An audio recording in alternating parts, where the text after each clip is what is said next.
Hey there, and welcome to Crime for Sleep. I know you're having trouble falling asleep, so let me keep you company with true crime stories from around the world. Before we dive in, I'm curious, where did you first hear this one? If you enjoy these stories, don't forget to like, comment, and subscribe. Now get comfortable, and let's get into tonight's case. Crime 1. Sarah Keller never planned to renovate the old Victorian house on Maple Street herself. But after her divorce from Mark was finalized in February 2019, the 34-year-old elementary school teacher found herself with limited funds and a house that desperately needed updating. The 1890s structure in Riverbrook, Massachusetts had been a compromise purchase 3 years earlier. Sarah loved its character and history, while Mark saw it as an investment opportunity in a neighborhood on the rise. As winter melted into spring, Sarah began tackling one room at a time, starting with the smallest bedroom upstairs. She imagined turning it into her home office, a quiet space where she could grade papers and plan lessons. The previous owners had covered the original plaster walls with dated wallpaper, its floral pattern faded and peeling at the corners. Sarah spent a weekend carefully steaming it off, revealing cracks in the plaster beneath. "I might as well go all the way down to the studs," she told her sister Jennifer during one of their Sunday phone calls. "The insulation is probably ancient anyway." Jennifer, always practical, warned her about the dust and mess, but Sarah was determined. She wanted to make the house truly hers now, erasing the memories of arguments with Mark over renovation budgets and design choices that had echoed through those rooms. On April 12th, a Friday afternoon after school, Sarah changed into old clothes and began carefully removing sections of plaster from the wall facing east toward the backyard. The work was slow and methodical. As the sun began to set, casting long shadows across the exposed laths, her hammer dislodged something that wasn't plaster. Something made a distinct metallic sound as it fell between the wall studs. Using her phone's flashlight, Sarah peered into the narrow space between the wooden supports. There, partially wrapped in what appeared to be a discolored cloth, was a brass key. Not a modern key, but an old-fashioned one with an ornate bow and a long stem. Sarah carefully extracted it, surprised by how heavy it felt in her palm. The cloth it had been wrapped in was stiff with age, possibly once white but now a dirty yellowish brown. As she held the key up to the light from her phone, she felt a distinct chill pass through the room. Sarah paused, looking around at the closed windows. It was mid-April, and though the evenings were still cool, there was no obvious source for the sudden draft. She placed the key on her windowsill and took several photos, sending them to Jennifer with the message, "Look what I found in the wall, wonder what it opens." Jennifer's response came quickly, "Probably nothing in your house. Those old keys are from like 100 years ago." Sarah didn't think much more about it that evening. She cleaned up the renovation debris, showered off the dust, and fell asleep early, exhausted from the physical labor. The next morning, she woke to 3 missed calls from Jennifer and a text that read, "Call me when you're up. I did some digging on your house." When Sarah called back, Jennifer's voice sounded tense. "So I got curious about your house last night," Jennifer explained. "I found some old Riverbrook Gazette articles online. Did you know a woman disappeared from your house in 1932? Sarah sat down slowly on her couch, the key now resting on her coffee table. No, the realtor never mentioned anything like that. Eliza Brennan, she was 29, married to Thomas Brennan, who owned the local hardware store. According to the articles, Thomas came home from work one evening and Eliza was just gone. No note, dinner half prepared in the kitchen, no signs of struggle. Sarah stared at the key. They never found her. That's where it gets strange, Jennifer continued. The police investigated for months. Thomas was the primary suspect. It's always the husband, right? But he had solid alibis for the entire day. Dozens of witnesses at his store. The case went cold after about a year. Sarah picked up the key, turning it over in her fingers. So what happened to her? That's just it, nobody ever knew. Thomas lived in the house until he died in 1956. The article said he never remarried, never changed anything in the house, kept all her clothes in the closet, her toiletries in the bathroom. A chill ran down Sarah's spine that had nothing to do with the temperature of her living room. Which bedroom was theirs? There was a pause on the line. The article didn't say, but there was a quote from a neighbor who said Thomas slept in the small bedroom upstairs after she disappeared. Couldn't bear to sleep in their marital bed anymore. The small bedroom, the one Sarah was renovating, the one where she'd found the key.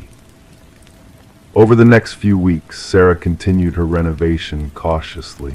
She found herself working only during daylight hours, always with music or a podcast playing to fill the silence.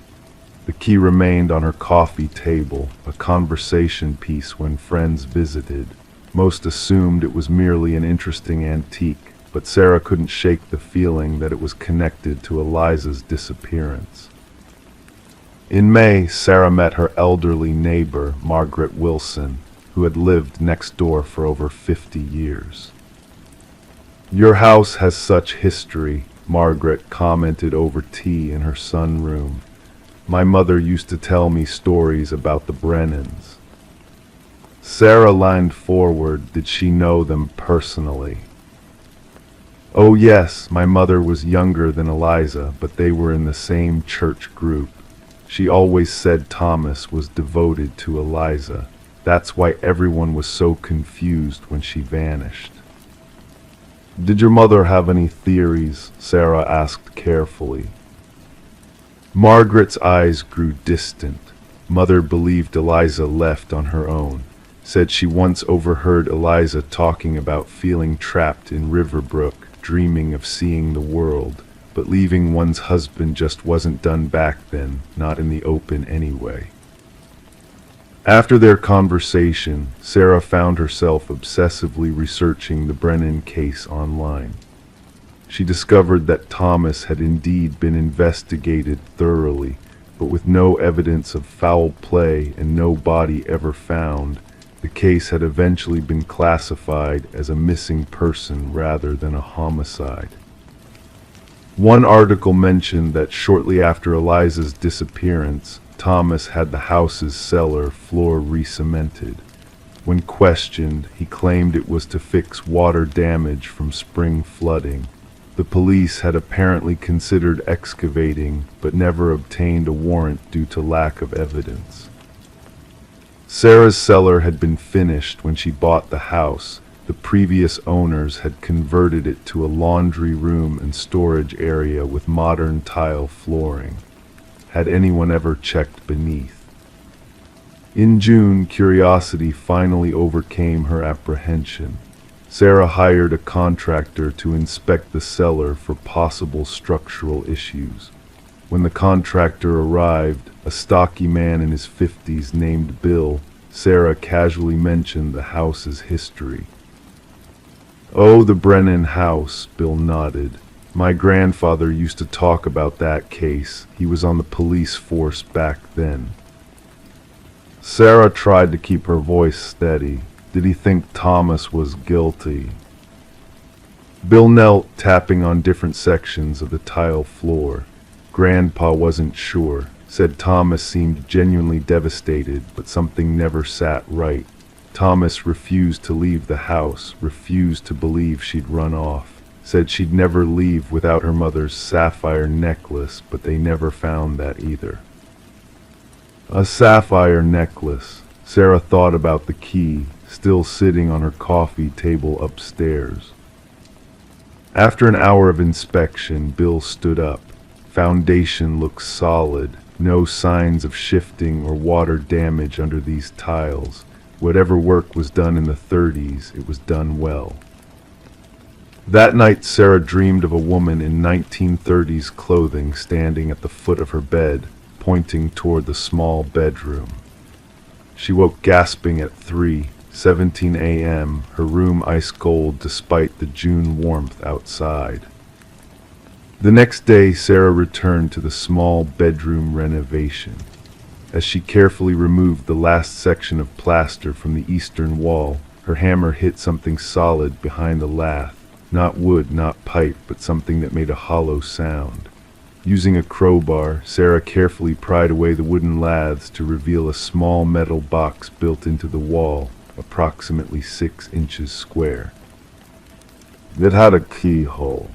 With trembling hands, Sarah retrieved the brass key from downstairs.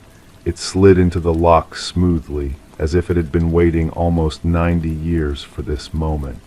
The mechanism turned with surprising ease. Inside the box was a folded piece of yellowed paper and a sapphire pendant on a delicate silver chain. The letter, written in faded ink, began, "My dearest Eliza, by the time you find this, I will be gone." Sarah sat back on her heels, her heart pounding. The letter wasn't from Thomas to Eliza. It was from Eliza to herself. The letter detailed Eliza's plan to disappear on March 17, 1932.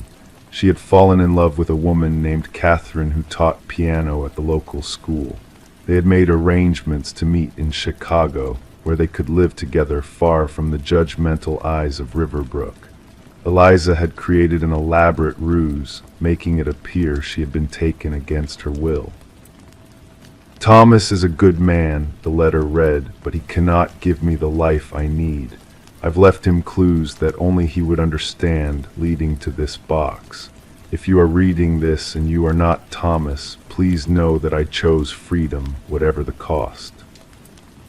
Sarah carefully refolded the letter, her mind racing.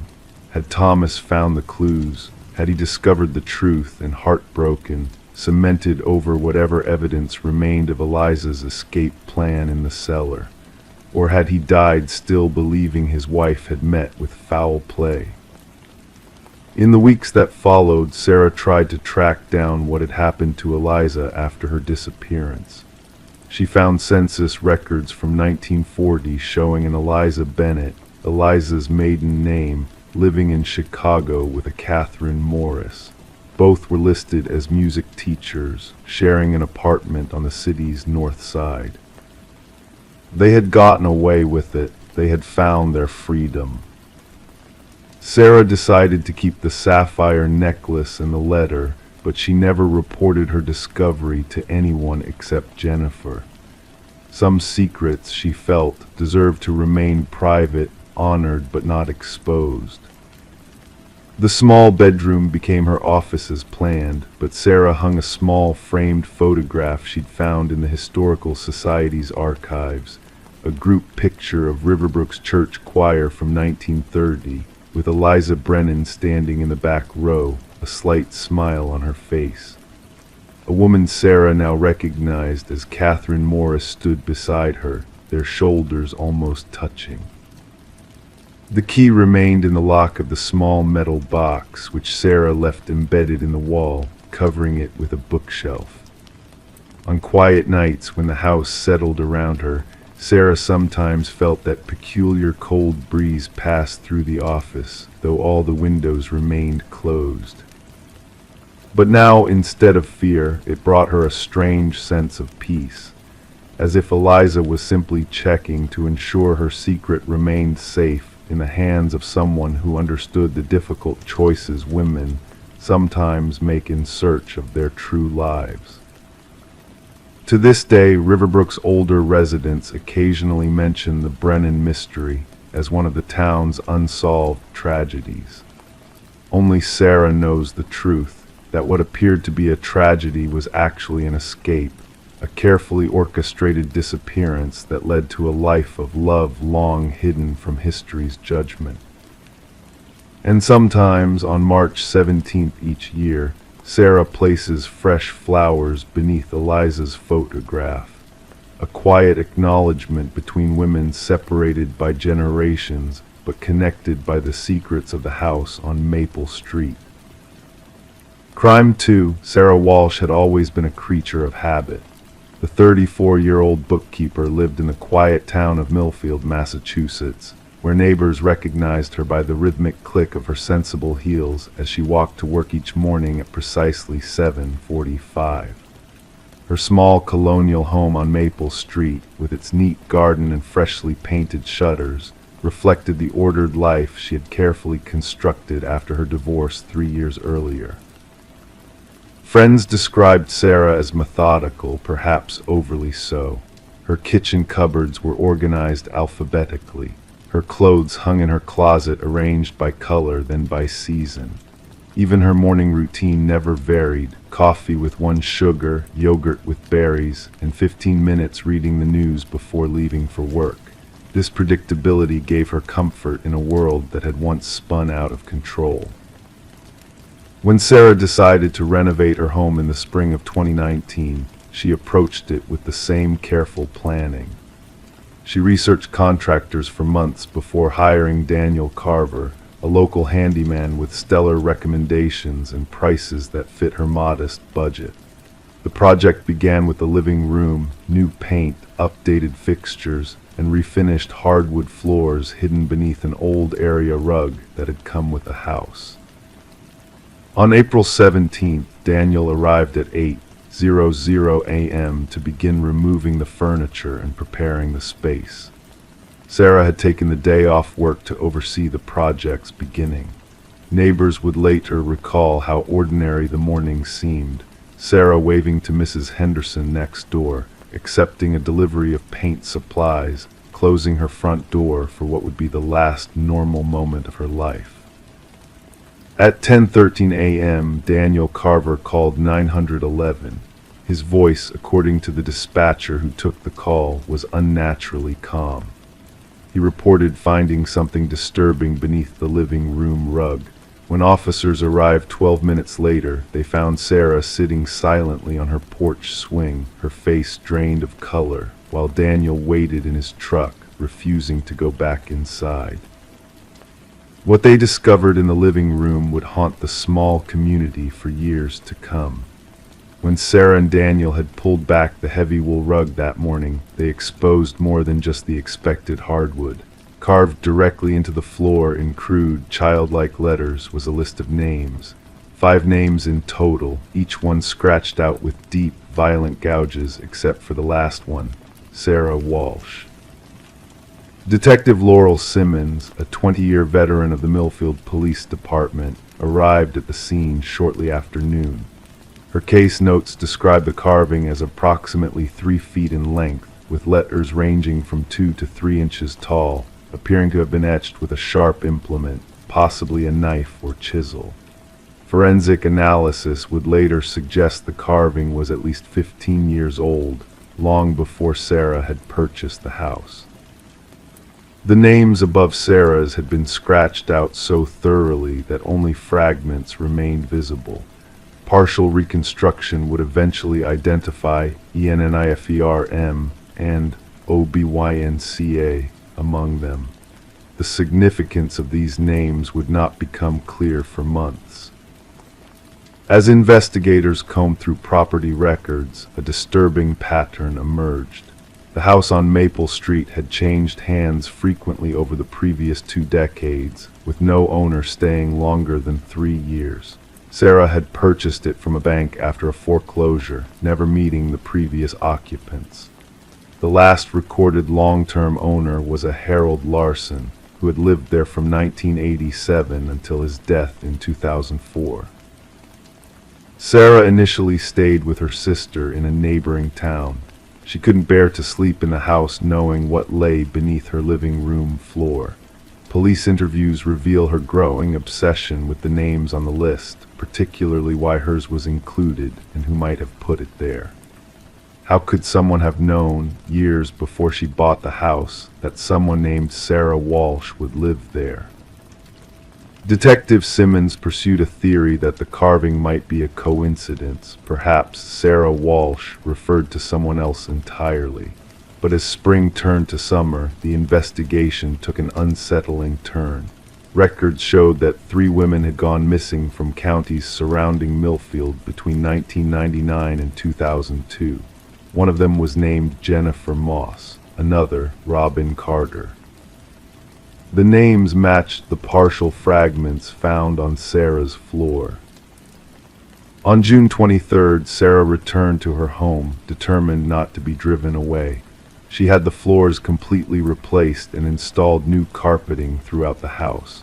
Friends noted her determination, her insistence that it's just an old house with a strange coincidence. But they also noticed new habits, checking locks multiple times, installing security cameras, sleeping with her bedroom door barricaded. In late July, Sarah began receiving anonymous letters in her mailbox. Simple white envelopes with no return address, each containing a single sheet of paper with the same message written in block letters, "Your name scratched out yet." Police dusted the letters for fingerprints but found nothing. The handwriting didn't match any samples in their database. Detective Simmons expanded her investigation, digging into Harold Larson's past. The elderly man who had owned the house for 17 years had worked as a high school janitor until his retirement in 1999, coinciding with the time the first woman went missing. Interviews with former neighbors described him as quiet and keeps to himself, the kind of bland descriptions that often hide darker truths. August brought another development. While going through old evidence storage, a junior detective discovered a cold case file from 2004, the year of Harold Larson's death. A routine wellness check had found the elderly man dead in his bathroom, apparently from natural causes. But the responding officer had noted something odd in his report, a collection of women's driver's licenses hidden in a shoebox in the attic. The licenses had been collected as evidence but never connected to any ongoing investigations. The case was closed, the licenses filed away and forgotten. When Detective Simmons reviewed the recovered licenses, she found 5 in total. 3 belonged to the missing women whose names matched those on the floor. The other 2 belonged to women who had never been reported missing, women who had seemingly disappeared without anyone noticing they were gone. On September 4th, Sarah didn't show up for work. Her sister received a text message that morning, "Going to find answers, don't worry." When police arrived at the house on Maple Street, they found it empty, Sarah's car still in the driveway. Her purse and phone were on the kitchen counter. The only thing missing was her journal, which she had been using to document her research into the house's history. 3 days later, a hiker found the journal abandoned on a trail in the woods 5 miles from Millfield. The final entry, dated September 4th, read, "I know where he took them, the old well on the property line. I can hear them sometimes at night. I'm going to look." Police searched the area described in Sarah's journal and found evidence of a filled-in well at the edge of what had once been Harold Larson's property line before the land was subdivided. Excavation revealed human remains, not just of the missing women, but of others, 7 in total. Sarah Walsh was not among them.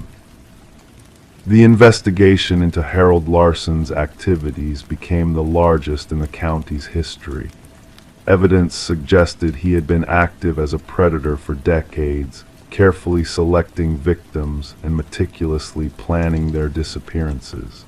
The carving in the floor appeared to be his macabre way of keeping track, a hidden trophy that only he would see and understand. But one question remained unanswered. How did Sarah's name end up on that list years after Harold Larson's death? In November, after the case had made national headlines, Detective Simmons received a call from a nursing home in Arizona. A resident there claimed to know something about the Millfield murders. The resident was Elizabeth Larson, Harold's younger sister. She had been diagnosed with dementia years earlier, but the news coverage had triggered moments of clarity. According to Elizabeth, Harold had not worked alone. He had an apprentice, someone who had learned his methods and continued his work after his death. Someone who had added Sarah's name to the list, someone who might still be in Millfield. The investigation continues to this day. Sarah Walsh has never been found. The house on Maple Street remains empty, its floors torn up by investigators looking for additional evidence. Occasionally, residents report seeing lights inside at night, though police searches never find anyone.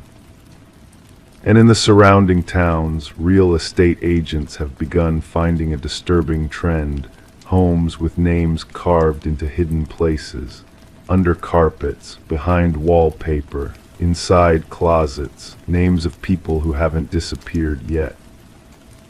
Detective Simmons keeps a list of her own now, a list of every person who knew Harold Larson, a list of anyone who might have been his apprentice, a list that grows shorter as alibis are confirmed and suspects eliminated. One name remains uncrossed out on her list. One person who knew the house, knew its history, knew Sarah Walsh. The investigation continues, but some nights in the quiet hours before dawn, Detective Simmons finds herself staring at her own living room floor, wondering what might be hidden beneath it, wondering whose home might bear her name, carved in waiting. Crime 3, Life in Whispering Pines, Oregon moved at a gentle pace for its residents. It was the kind of small town where people recognized each other's cars before they even saw who was driving them. For Meredith Collins, a 34-year-old elementary school teacher, this predictability was comforting. She had moved there 6 years ago after her divorce, seeking the kind of stability that had eluded her in her marriage. Every morning, Meredith would stop at Harlan's Cafe for a black coffee before driving to Cedar Ridge Elementary. The baristas knew her order without asking. Her third-grade students expected to see her cheerful face at exactly 7:45 a.m., 15 minutes before the first bell. Friends described her as reliable to a fault, someone who would text if she was going to be even 5 minutes late.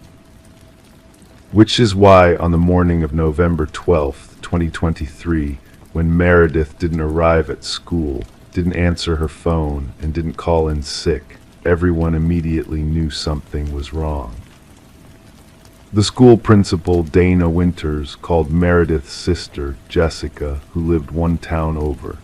Jessica hadn't heard from Meredith since their Sunday dinner 2 nights before. Everything had seemed normal then. Meredith had talked about her students' science fair projects and mentioned plans to visit their parents in Seattle for Thanksgiving, just 2 weeks away. By midday, Jessica had driven to Meredith's modest ranch-style home. Her car was in the driveway. The house was locked. No one answered when Jessica knocked. The police arrived 30 minutes later. Officer Keith Landry, who had gone to high school with Jessica, assured her they would do a wellness check. When they entered the house, everything appeared undisturbed. Meredith's bed was made. Her phone and purse were missing. A single coffee mug sat unwashed in the kitchen sink. "It looks like she got up, had coffee, and left," Officer Landry observed. "No signs of struggle." Jessica shook her head. She would never just leave, not without telling someone. The first 48 hours of the investigation yielded nothing. No activity on Meredith's credit cards. No location data from her phone, which appeared to be turned off. Her car hadn't moved from her driveway. It was as if Meredith Collins had simply stepped out of her life. 5 days after her disappearance, the first unusual discovery was made. A customer at Evergreen Car Rental in Portland, about 90 minutes from Whispering Pines, returned a mid-sized sedan they had rented 3 days earlier. While cleaning the vehicle, an employee found a small navy blue suitcase tucked partially under the back seat. Following company protocol, they opened it looking for identification. What they found instead sent a chill through the young employee. Inside was a prepaid burner phone locked with a passcode, a single small sock, the kind a 4 or 5-year-old might wear, clean but slightly worn at the heel, and a photograph, faded as if it had been handled frequently, showing a woman standing in front of a lake. The woman's face had been methodically scratched out with what appeared to be a knife or razor. Written on the back in blue ballpoint pen, "You were supposed to keep her safe." The employee immediately notified their manager, who contacted the Portland Police Department. Detective Elise Morales was assigned to the case. The rental car had been leased to a James Wilson, who had paid in cash and provided a driver's license that, upon investigation, turned out to be fraudulent. The security footage from the rental office was grainy, showing only a figure of average height wearing a baseball cap pulled low. When the suitcase contents were entered into the regional database, they were flagged as potentially connected to the disappearance of Meredith Collins in Whispering Pines. Detective Morales drove to Whispering Pines personally to speak with Jessica. They sat in Meredith's living room, the house now feeling hollow with her absence. "Did Meredith ever mention someone named James Wilson?" Morales asked. Jessica shook her head. "Not that I recall." "What about children? Did she have any connection to a young child, maybe around 5 years old?" At this, Jessica paused. She was a third-grade teacher, so she worked with children every day, but there was also, she hesitated. "There was what?" Morales prompted gently. "Before she moved here during her marriage, Meredith was pregnant. She lost the baby late in the pregnancy. A little girl. It was devastating for her. It's partly why her marriage fell apart." Detective Morales nodded, making notes. "And the father, is he still in the picture?" "No," Jessica replied. "Eric moved to California after the divorce. They haven't spoken in years as far as I know." The investigation took an unexpected turn when forensics came back on the burner phone. While they couldn't unlock it, they determined it had been purchased at a convenience store in Seattle 2 weeks before Meredith's disappearance. Security footage from the store showed a woman purchasing it, a woman who resembled Meredith. "Why would Meredith buy a burner phone?" Jessica asked when Detective Morales shared this information. "That doesn't make any sense. She had nothing to hide." The child's sock yielded no DNA other than Meredith's own. The photograph, despite the scratched-out face, was confirmed to be of Meredith based on her clothing and build. The lake in the background was identified as Lake Crescent in Olympic National Park, a place Meredith and her ex-husband had frequently visited during their marriage. 3 weeks after Meredith's disappearance, her bank records revealed something odd. 6 months earlier, she had begun making monthly transfers of $500 to an account under the name Wilson Educational Trust. The account had been opened at a bank in Seattle. Did Meredith ever mention making donations to any educational foundations? Detective Morales asked Jessica during a follow-up interview. "No, never," Jessica replied, her brow furrowed. She was saving for a house with more land. She wouldn't have had extra money for donations, especially not that much. The Wilson Educational Trust turned out to be a shell created with fraudulent documentation. The money, once deposited, had been withdrawn in cash from various ATMs around Seattle. Then came the voicemail. Jessica received it exactly 1 month after Meredith's disappearance. The number was blocked. Jessie, the voice said, unmistakably Meredith's, but strange, flat, as if she were reading from a script.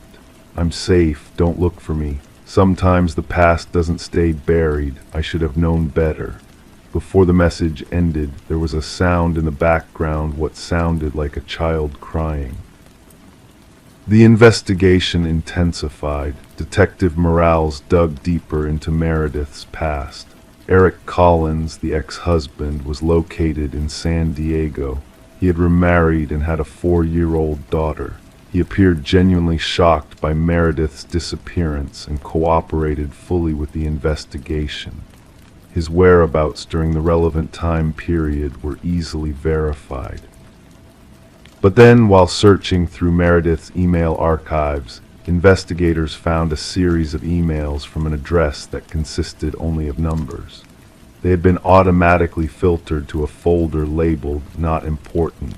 The emails contained only photographs, all of Meredith going about her daily routine, walking to her car, entering the school, shopping at the local grocery store. The timestamps indicated they had been sent over a 6-month period leading up to her disappearance. Someone had been watching her. The last email, sent just 2 days before she vanished, contained no picture, just a message. You can't hide her forever. I know she's alive. This discovery shifted the investigation entirely. Was Meredith Collins not a victim, but someone who had been keeping a secret?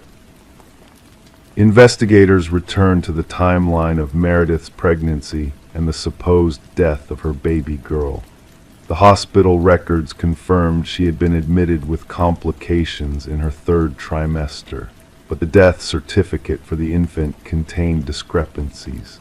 The doctor whose signature appeared on it had been on vacation during the date in question, according to hospital logs. Is it possible, Detective Morales asked Jessica carefully, that Meredith's baby didn't die? That, for some reason, she made everyone believe the child hadn't survived. Jessica's face went pale. That's impossible. Meredith was devastated. I saw her grief. No one could fake that. Yet as investigators continued to unravel the threads, a different story began to emerge. Meredith had taken a leave of absence from work immediately after the supposed death of her child. She and Eric had separated almost immediately. 3 months later, she had moved to Whispering Pines, a town where she had no previous connections. Eric Collins was brought in for additional questioning. Under pressure, he finally admitted what he had been hiding. We agreed never to speak about it, he said, his voice barely above a whisper. It was Meredith's idea. She said someone was trying to take the baby, someone dangerous from her past. She convinced me our daughter would only be safe if everyone believed she had died. And you agreed to this? Detective Morales asked incredulously. I thought she was having a breakdown, Eric confessed, but then she showed me the threats, the notes left on our car, the dead animals on our porch. I agreed to the plan, but after a few months I couldn't handle the deception. Meredith took the baby and disappeared. Where is your daughter now, Mr. Collins? I don't know, he said, tears forming. Meredith would never tell me where they went. She would only send me photos every few months to prove she was okay. The last one came 6 months ago. The case took on a new urgency. If Meredith Collins had been living under a false identity with her daughter, a child who would now be 5 years old, who had found them, and what had happened to them both? The burner phone from the suitcase remained locked. Forensics experts tried thousands of combinations, but without success. The child's sock was retested for DNA, and this time they found a partial match to both Meredith and Eric Collins. 8 weeks after Meredith's disappearance, a hiker in the Olympic National Forest discovered an abandoned cabin 5 miles from any marked trail. Inside, they found children's drawings pinned to the walls, a small collection of stuffed animals, a makeshift bed, and a wall calendar with days crossed off, stopping at November 11th, the day before Meredith disappeared. There was no sign of Meredith or a child, but investigators found something else, a journal hidden beneath a floorboard. The entries, written in Meredith's handwriting, detailed her years in hiding with her daughter, whom she called M in the pages. They also spoke of someone she referred to only as him, someone who had threatened her during her pregnancy, someone she believed would never stop looking for them. The final entry, dated November 10th, read simply, "He's found us. We have to run again. But this time I have a plan. Sometimes to truly disappear, one of us has to be found." The investigation continues. Meredith Collins and her daughter remain missing. The suitcase with the locked phone sits in an evidence locker, its secret still untold. The scratched-out photograph serves as a chilling reminder that sometimes the truth is deliberately obscured. As for the message on the back, "You were supposed to keep her safe," investigators still debate whether it was meant as an accusation against someone else or a reminder Meredith left for herself. In Whispering Pines, Meredith's house remains empty. Her sister Jessica visits every week to water the plants, convinced that someday Meredith will return. The elementary school has hired a new third-grade teacher, but Meredith's students still ask about her. And somewhere, perhaps, a woman and a little girl with no connection to their past continue to run from shadows only they can see. The case of Meredith Collins and the suitcase with the locked phone remains open. Crime 4. In the quiet suburb of Cedar Creek, Minnesota, Sarah Winters had lived alone for nearly 7 years. At 34, she had established a comfortable routine in the modest 2-story house she purchased after her divorce. The 1930s colonial revival stood at the end of Maple Lane, partially obscured by mature oak trees that had witnessed decades of the neighborhood's evolution. Sarah worked as a medical transcriptionist from home, a job that suited her introverted nature. Neighbors described her as polite but reserved, the kind of person who would wave from her porch but rarely engage in lengthy conversations. She had few visitors, mostly her sister Elaine, who lived 2 towns over and occasionally brought her niece and nephew for weekend visits. What most people didn't know about Sarah was her aversion to the attic. When she purchased the house, the real estate agent had mentioned the spacious storage area above the 2nd floor, accessible by a pull-down ladder in the hallway ceiling, but Sarah never used it. She told her sister it was because of her mild claustrophobia, but there was something else, an inexplicable unease whenever she passed beneath that hatch. For years, this arrangement worked perfectly fine. Sarah had enough storage space elsewhere, and the attic remained untouched, sealed away like a forgotten appendage of the house. Until March 17th, 2022.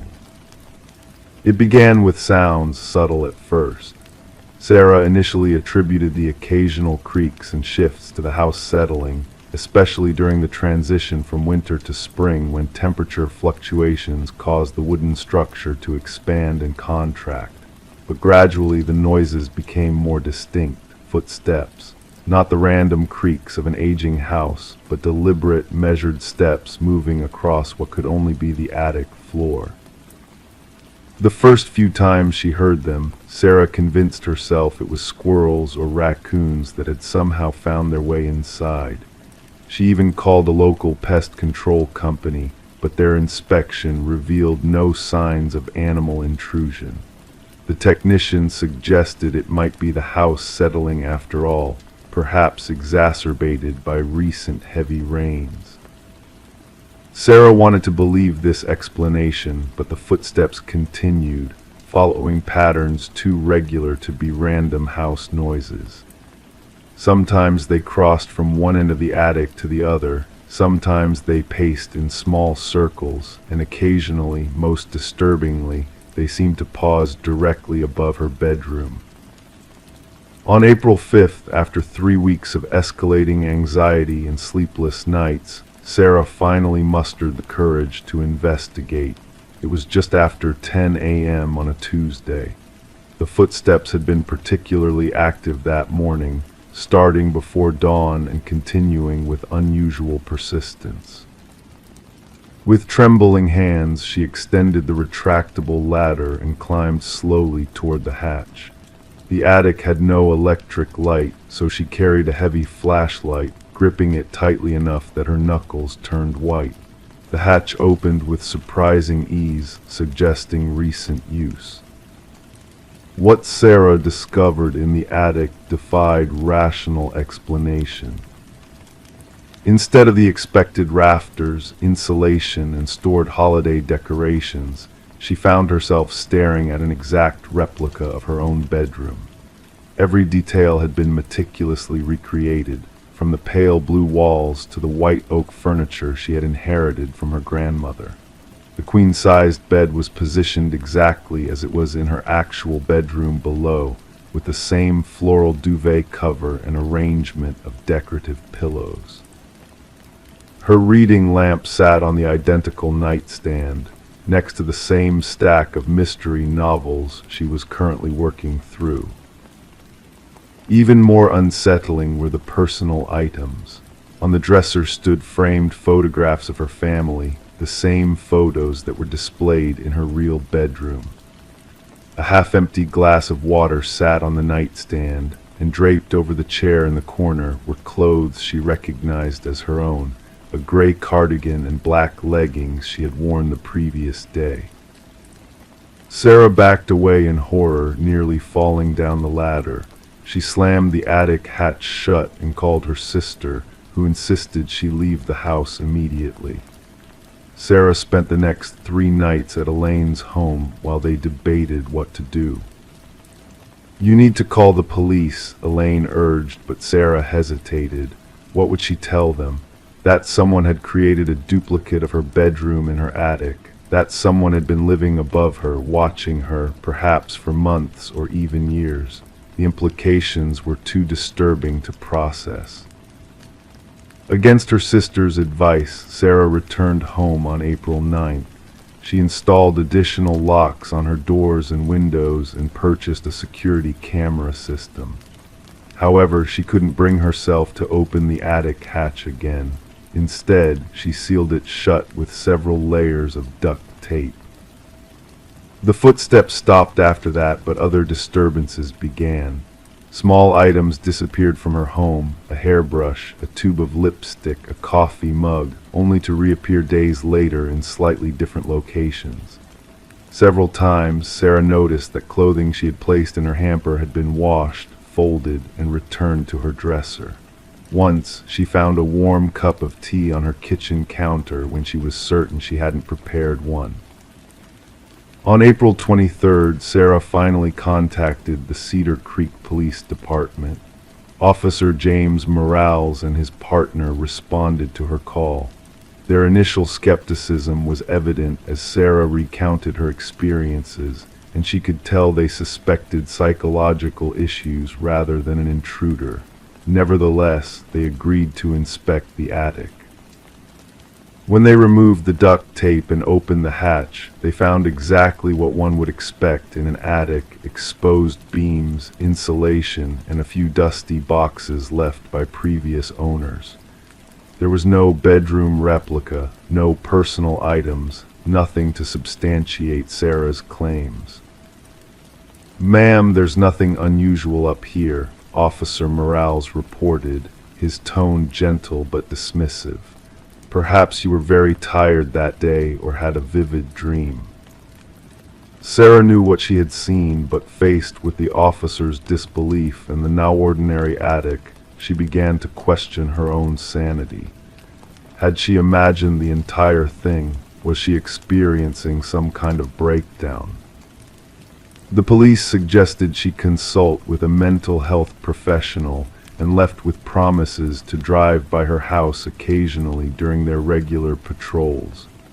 Sarah, shaken and confused, contacted a therapist the following day. For 2 weeks, the disturbances ceased entirely.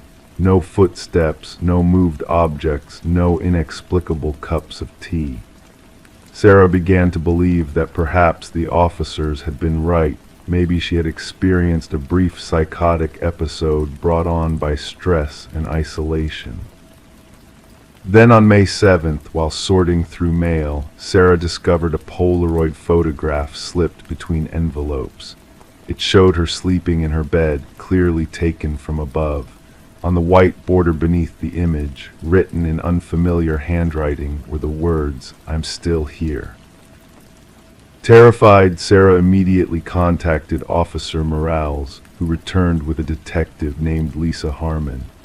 They took the photograph as evidence and conducted another thorough search of the house, including the attic, but found nothing suspicious. Detective Harmon ordered forensic testing of the Polaroid and handwriting analysis, while also arranging more frequent patrols past Sarah's house. The investigation took an unexpected turn when the fingerprints on the Polaroid were identified as belonging to Martin Winters, Sarah's ex-husband, who had reportedly moved to Arizona after their divorce 7 years earlier. Records showed he had actually remained in Minnesota, living under a different name in a nearby town and working odd jobs for cash. When police attempted to locate him, they discovered he had rented a small apartment just 3 blocks from Sarah's house 2 years ago, but had vacated it suddenly on April 10th, the day after Sarah had sealed the attic. A search of this apartment revealed disturbing evidence. The walls were covered with photographs of Sarah entering and leaving her home, shopping at local stores, sitting at her desk working. Most chilling was a detailed floor plan of her house, with notes about her daily routines and sleeping habits. In a notebook, investigators found elaborate sketches of a hidden compartment that could be built into the attic of an older home, designed to be accessible through a separate entrance via a modified ventilation system. On May 18th, a more comprehensive examination of Sarah's attic revealed subtle modifications to the structure.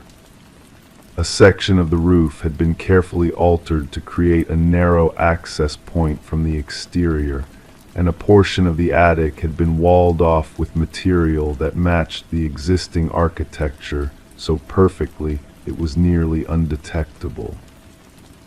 This hidden space could be accessed without using the interior hatch and contained remnants of long-term habitation, a small mattress, food wrappers, and a collection of items stolen from Sarah's home.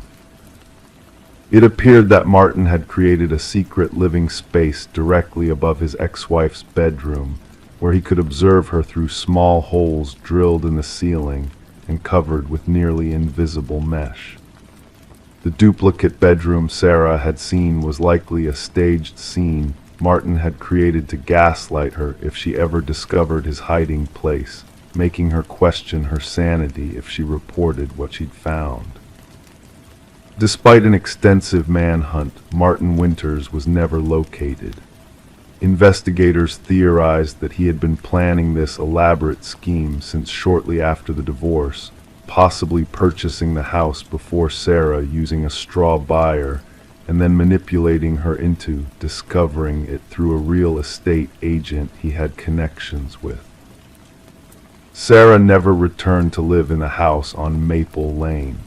She moved in with her sister temporarily and later relocated to another state, her sense of safety and trust permanently damaged. The house remained vacant for nearly a year before being purchased by a young couple unaware of its history. They renovated extensively, removing the attic entirely to create a vaulted ceiling on the second floor.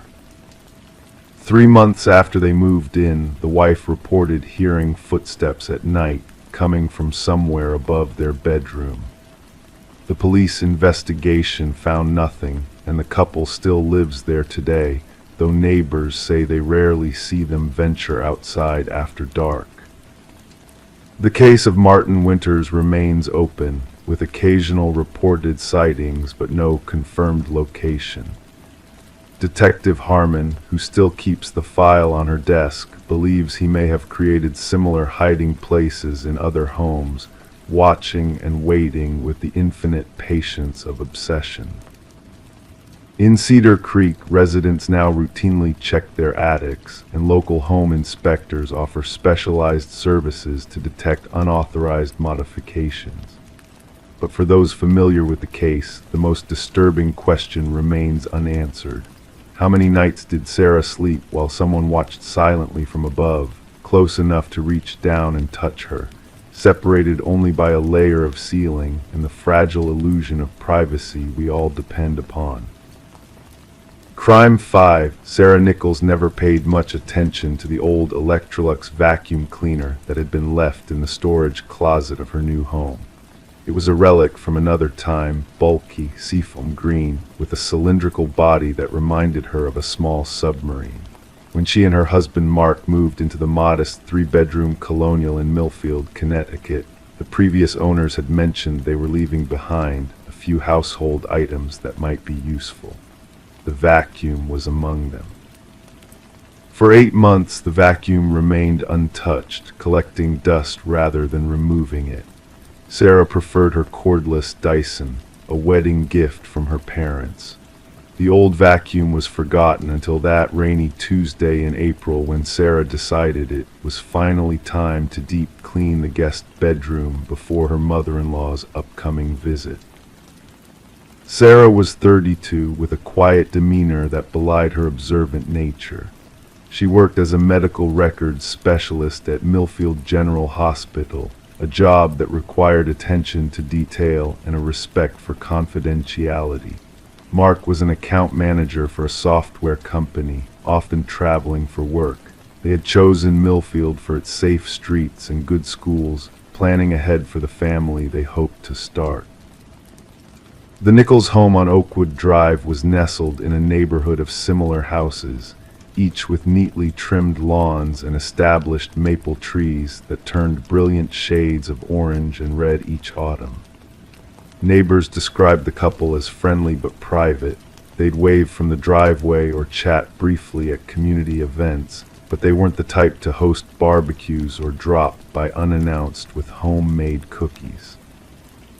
That April afternoon, Sarah dragged the old vacuum from the closet, unsure if it even worked anymore. When she plugged it in and switched it on, the motor roared to life with surprising vigor, but something wasn't right.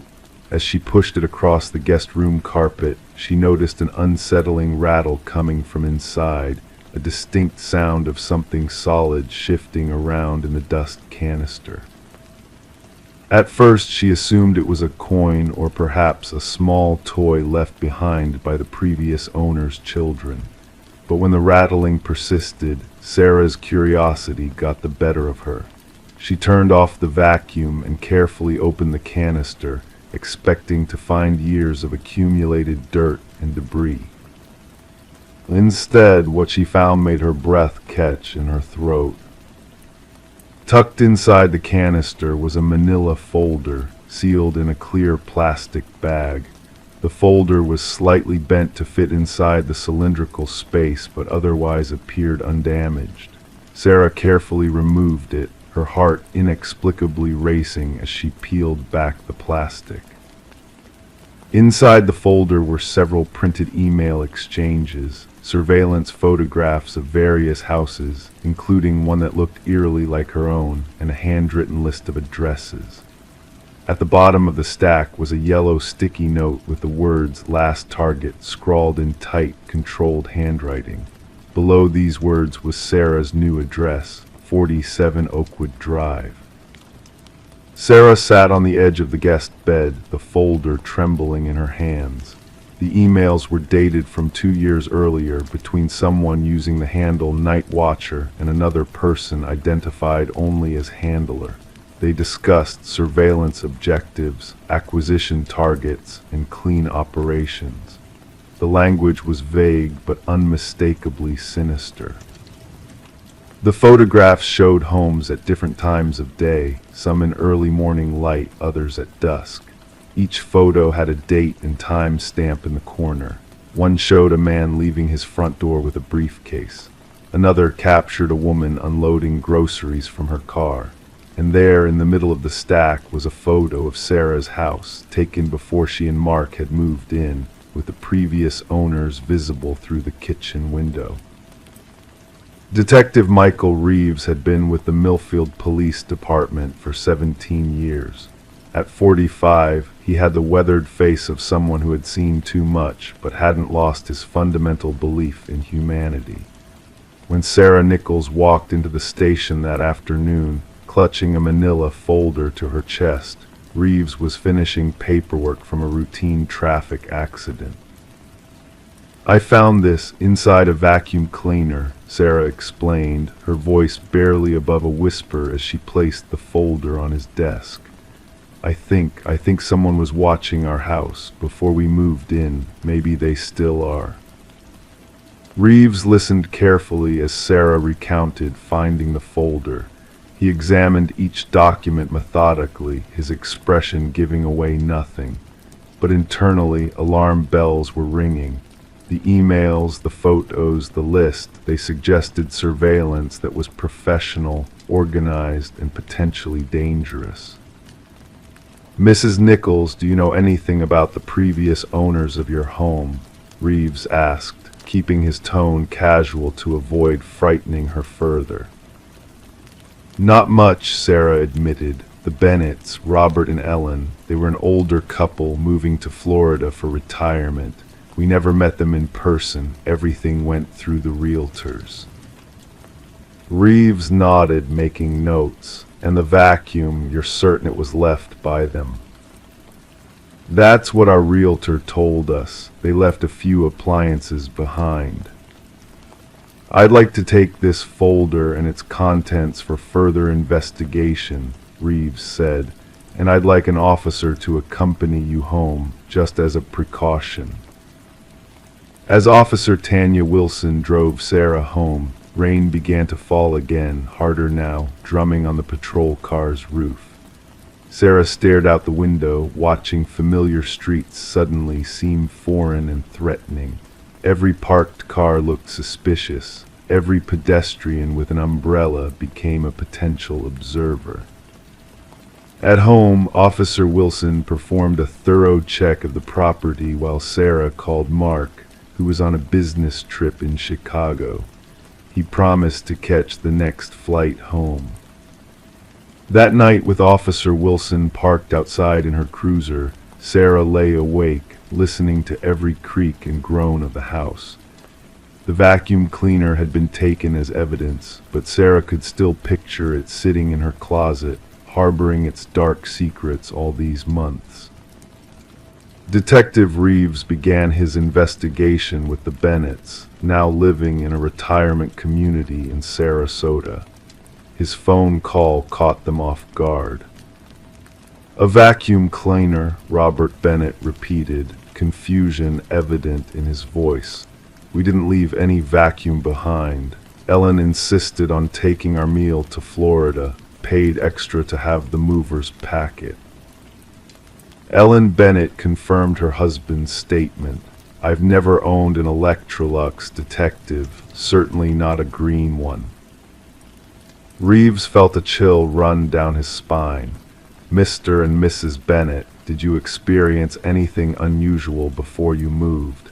Anyone showing particular interest in your home or your routines?" There was a long pause on the line before Robert answered. There was one thing. About 3 months before we moved, someone broke in. Nothing valuable was taken, just some papers from my home office. I used to work as a compliance officer for Meridian Financial. The police thought it might be related to a case I had handled years earlier. The investigation expanded quickly. The fingerprints on the folder and documents yielded no matches in any database. The email addresses in the printed exchanges had been created using public networks and abandoned immediately after use. The surveillance photos had been taken with skill, proper framing, good angles, careful timing. This wasn't the work of an amateur. The list of addresses revealed a disturbing pattern. Each one was linked to a former employee of Meridian Financial who had worked there during a specific period, 2008 to 2010, when the company was involved in a major financial fraud investigation. Robert Bennett's name was on the list, as were 7 others. 5 of those individuals had experienced mysterious break-ins over the past 3 years. Nothing of obvious value had been taken in any of the incidents. Mark Nichols returned from Chicago and remained by Sarah's side throughout the investigation. Their home no longer felt like the sanctuary they had carefully created. They jumped at unexpected sounds. They kept the curtains drawn. They checked and rechecked the locks before going to bed. "Why our house?" Sarah asked Detective Reeves during one of his visits. "We have no connection to Meridian Financial or any of this." "That's what we're trying to determine," Reeves replied. "But one theory is that whoever was conducting this surveillance needed a base of operations near the remaining targets. Your house, being empty during the sale process, may have provided an opportunity." 3 weeks into the investigation, a break came from an unexpected source. A fingerprint found on the sticky note, not in any criminal database, matched one submitted for a government security clearance application. The print belonged to Thomas Hargrove, a former military intelligence specialist who had been discharged under circumstances that were suspiciously vague in the records. Further investigation revealed that Hargrove's brother had lost his entire retirement savings in the Meridian Financial scandal. The brother had committed suicide 6 months later, leaving behind a wife and 2 children. When police arrived at Hargrove's apartment in a neighboring town, they found it empty. He had vanished, leaving behind only a Spartan living space with minimal personal effects. His laptop was gone, but a backup hard drive hidden in a hollowed-out book provided the evidence they needed: detailed files on everyone connected to the Meridian case, including surveillance notes, schedules, and plans. What emerged was a chilling picture of methodical preparation for what appeared to be planned acts of retribution. Hargrove had been watching, waiting, gathering information on those he blamed for his brother's death. The clean operations mentioned in the emails weren't assassinations as initially feared. They were carefully orchestrated break-ins designed to access personal files and information. But why had he abandoned his surveillance equipment in the vacuum? And more importantly, where was he now? The answer to the first question came from Hargrove's own notes. During his final surveillance of the Bennett home, he had observed unusual activity, unmarked vehicles, men in suits taking photographs. He suspected he had been compromised, possibly by corporate security from Meridian Financial. In his haste to evacuate his observation post in a rented house across the street, he had hidden his most incriminating evidence in the vacuum, intending to retrieve it later. Something had prevented his return. 6 months after Sarah's discovery, Thomas Hargrove remains at large. The FBI has joined the investigation, expanding the search nationwide. The remaining individuals on his list have been notified and provided with security measures. Sarah and Mark Nichols still live in their home on Oakwood Drive, though they've installed a comprehensive security system and cameras. They've considered moving but decided against it. Running away wouldn't make us feel safer, Mark explained to Detective Reeves. We'd just be looking over our shoulders somewhere else. Sarah has returned to her quiet life at the hospital, though she admits she's more vigilant now. She notices details she once would have overlooked: the same car parked on different streets, a stranger lingering too long at a coffee shop, a shadow moving behind a curtain. The old vacuum cleaner remains in police evidence storage, a peculiar vessel for secrets that nearly remained hidden. Sometimes Sarah wonders what might have happened if she had never looked inside, if she had simply thrown the old appliance away or continued to ignore it in favor of her modern Dyson. In the quiet neighborhoods of Millfield, doors are locked more carefully now. Residents pay closer attention to unfamiliar faces and vehicles, and somewhere perhaps Thomas Hargrove continues his patient observation, waiting for a moment when vigilance inevitably fades. For those who understand the nature of revenge, time is rarely an obstacle. It simply requires patience, the same patience that allows someone to watch and wait, gathering information piece by piece, building a case against those they believe have escaped justice. And in quiet moments when Sarah finds herself alone in her home, she sometimes feels the weight of unseen eyes. The vacuum cleaner is gone, but the question remains: what else might be hiding in plain sight, waiting to be discovered? Crime 6, she thought it was a stick or an animal bone, but it was a human finger perfectly preserved with chipped red polish. Taped to it was a message. This was her warning: you don't get one. Marion Cooper had always been an early riser. On this particular Tuesday morning in April, she followed her usual routine: coffee at 5:30, followed by refilling the bird feeders in her garden while the small town of Millfield, Connecticut still slept. The morning air carried the gentle scent of rain-washed earth, and Marion, at 62, found peace in these quiet moments before her day as a high school librarian began. Her peaceful ritual ended abruptly when she noticed something unusual in the cylindrical feeder near her prized hydrangeas.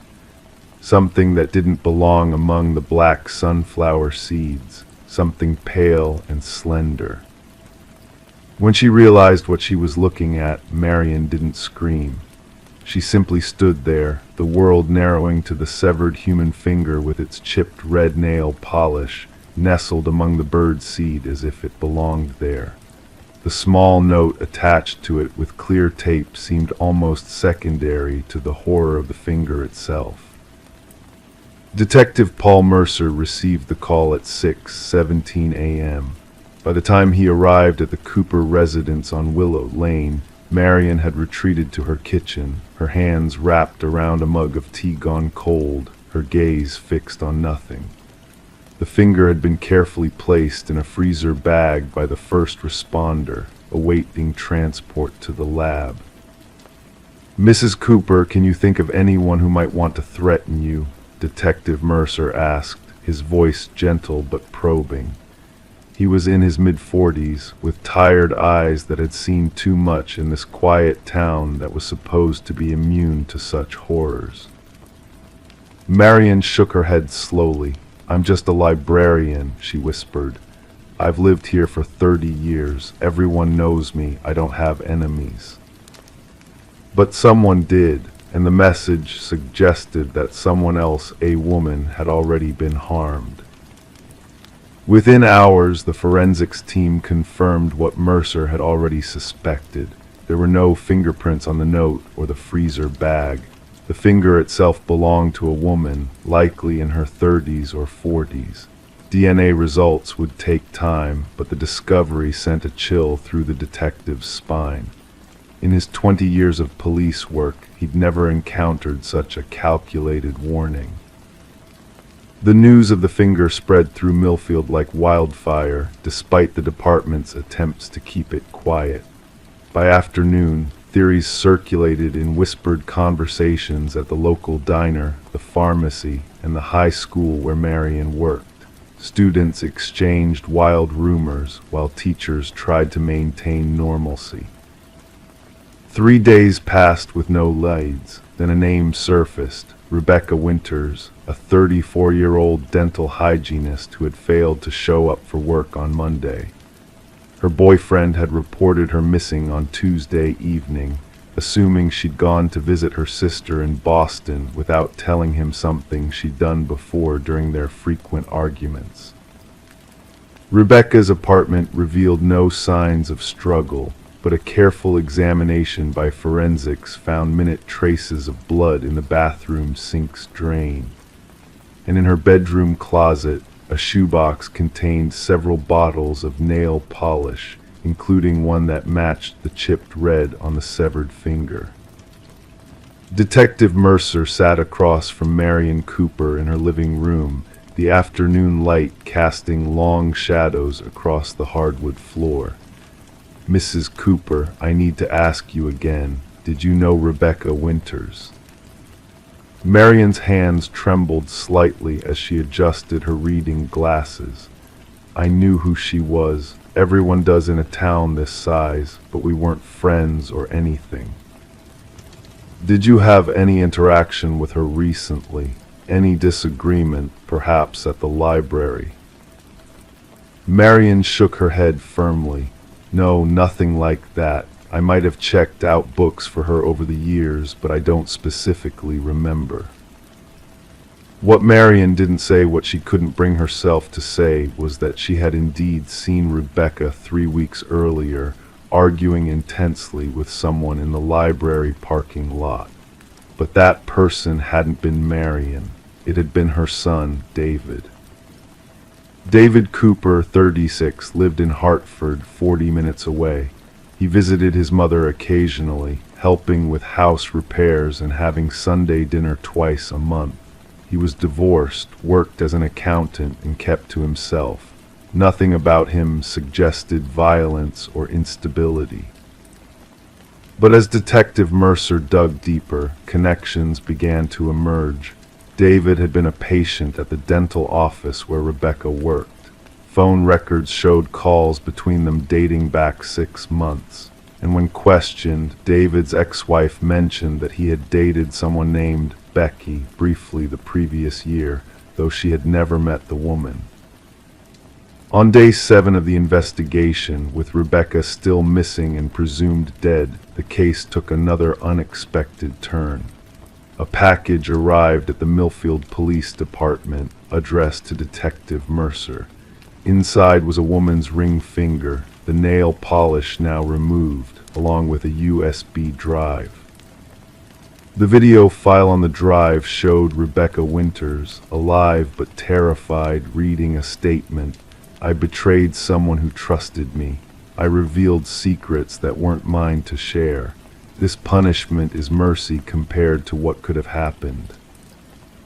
The video ended abruptly, leaving more questions than answers.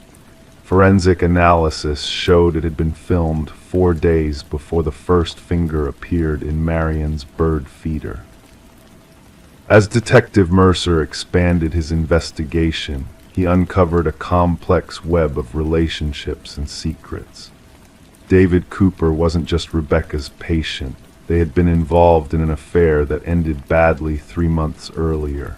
What's more, David had been married briefly in his 20s to a woman named Laura Simmons, who had died in what was ruled an accidental drowning 12 years ago. The case file for Laura's death had been thin, with few witnesses and limited evidence. Her body had been found in Sawmill Reservoir after a supposed late-night swim. The autopsy had revealed a blood alcohol level just above the legal limit, supporting the theory of accidental drowning. But now, with Rebecca missing and the disturbing warnings, Detective Mercer requested the case be reopened. Laura's parents, still living in Millfield, had always harbored doubts about their daughter's death. They described David as controlling and volatile during the short marriage. Meanwhile, Marion Cooper retreated further into herself. She took a leave of absence from the library, drew the curtains in her house, and stopped filling her bird feeders. Neighbors reported seeing her walking through her garden at odd hours, staring at the spot where the finger had been found. What she didn't tell anyone was that she had begun receiving text messages from an unknown number. Messages that simply read, "Ask your son what happened to his wives." Wives, plural, not just Laura, who everyone knew about. The implication chilled Marion to her core. 13 days after the finger appeared in the bird feeder, the case broke open. A hiker found Rebecca Winter's car abandoned in the woods near Sawmill Reservoir, the same body of water where Laura had drowned years before. In the trunk was a suitcase containing women's clothing, a passport in the name of Claire Davis, and several journals. The journals revealed a shocking truth. Rebecca had been investigating Laura's death on her own. She had become convinced that David Cooper was responsible not just for Laura's drowning, but potentially for another woman's disappearance in Rhode Island, where he had lived briefly before returning to Connecticut. Rebecca had been gathering evidence, planning to present it to the police. She had confided in someone the journals didn't specify who, but obviously word had gotten back to David. When Detective Mercer arrived at David Cooper's apartment in Hartford with a search warrant, he found it empty. David had cleared out his bank accounts 3 days earlier and hadn't reported to work since. But in the apartment's heating vent, they found a small jewelry box. Inside were 2 women's wedding rings and a severed pinky finger, preserved in a solution of formaldehyde. 5 weeks later, dive teams found Rebecca Winter's body in Sawmill Reservoir, weighted down with cinder blocks. She was missing 3 fingers from her left hand. David Cooper was never found. Some said he fled to Mexico or Canada. Others believed he assumed a new identity somewhere in the vast anonymity of America's cities. Marion Cooper sold her house in Millfield and moved to Arizona to live with her sister. She never spoke publicly about her son. The bird feeder was removed from the garden by the new owners, who were never told about its gruesome history. But sometimes in small towns across New England, residents report finding small objects in their bird feeders: a button, a coin, a colored bead. And taped to each item is a tiny note with the same message. This was her warning, you don't get one. Whether these are copycat incidents or something more sinister remains unknown. But in Millfield, Connecticut, people no longer fill their bird feeders without first checking very carefully what's inside. Crime 7, the town of Millfield, Connecticut, wasn't known for much beyond its collection of stately colonial homes and the annual Apple Festival that drew modest crowds from neighboring counties. It was the kind of place where people moved to escape the chaos of city life, where old money mingled with young families seeking good schools and quiet streets. Eliza Dawson had been one of those seekers. At 34, she'd left behind a promising career in Boston's publishing industry to start anew after her divorce. The Victorian on Maple Street had been a bargain by New England standards, a handyman special with good bones and a troubled past. The previous owner, an elderly widow named Margaret Hollies, had died after a fall down the basement stairs. The house had sat empty for nearly 2 years before Eliza's offer was accepted. "It has character," Eliza's mother had said diplomatically during her first visit, eyeing the peeling wallpaper and creaking floorboards. What she meant was that it needed work, a lot of work. But Eliza saw potential in the high ceilings and ornate woodwork. She'd always been good at seeing beneath surfaces, at imagining what could be rather than dwelling on what was. It was what had made her an excellent editor, and what had blinded her to the cracks in her marriage until it was too late. The renovation began in April 2022. Eliza hired local contractor Dennis Mercer, a stocky man in his 50s with calloused hands and kind eyes who came highly recommended by her real estate agent. He'd been working in Millfield homes for decades and knew the quirks of these old Victorians better than anyone. "You'll want to see the original blueprint," Dennis had said during their initial consultation, spreading a large, yellowed paper across her dining room table. "These old houses, they've got secrets." Eliza had leaned over the blueprint, tracing her finger along the lines that demarcated rooms, hallways, and closets. Her eyes caught on something strange, a small square near the back of the house, between what was now her study and the guest bedroom. There was no label, no indication of what the space might be, and no visible door on either side of the wall that would provide access. "What's this?" she'd asked, tapping the square. Dennis had frowned, scratching at his beard. Could be nothing. Sometimes architects would leave space for chimneys or other structural elements, or could be a mistake on the drawing. These blueprints have been copied and recopied over the years. Eliza had nodded, but something about the perfect square stayed with her, nagging at the corners of her mind as work on the house progressed. It was during the third week of renovations that they found it. Dennis and his crew were removing the damaged wall between the study and guest room, planning to replace the plaster and update the electrical wiring when the sledgehammer broke through to unexpected emptiness. "Ms. Dawson," Dennis had called, his voice echoing strangely. "You might want to see this." Eliza had climbed carefully over the debris, dust motes dancing in the afternoon light streaming through the windows. What she saw made her breath catch in her throat. Behind the broken plaster was a small room, no larger than a walk-in closet, with no windows and no doors. The walls were covered in a dark material that Dennis identified as outdated soundproofing. The hardwood floor was stained and scratched, bearing the marks of long use despite the room's apparent inaccessibility. "This doesn't make any sense," Dennis had muttered, shining his flashlight into the corners of the space. "Why would someone seal off a room like this?"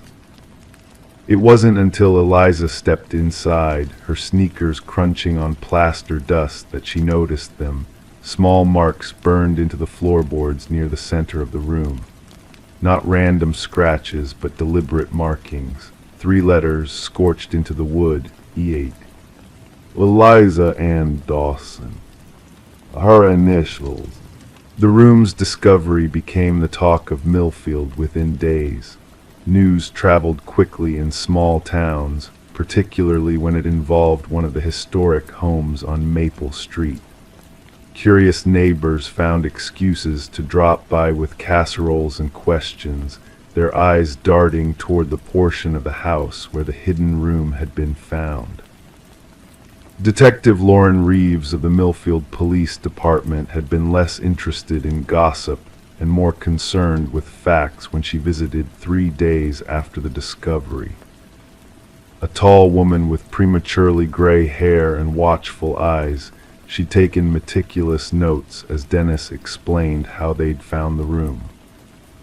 "How long has this house been in existence?" she'd asked, running her gloved fingers along the edge of the soundproofing material. "Built in 1892, Eliza had answered. "It's had 7 previous owners that I know of. And the last owner was Margaret Hollies, the woman who died in 2020.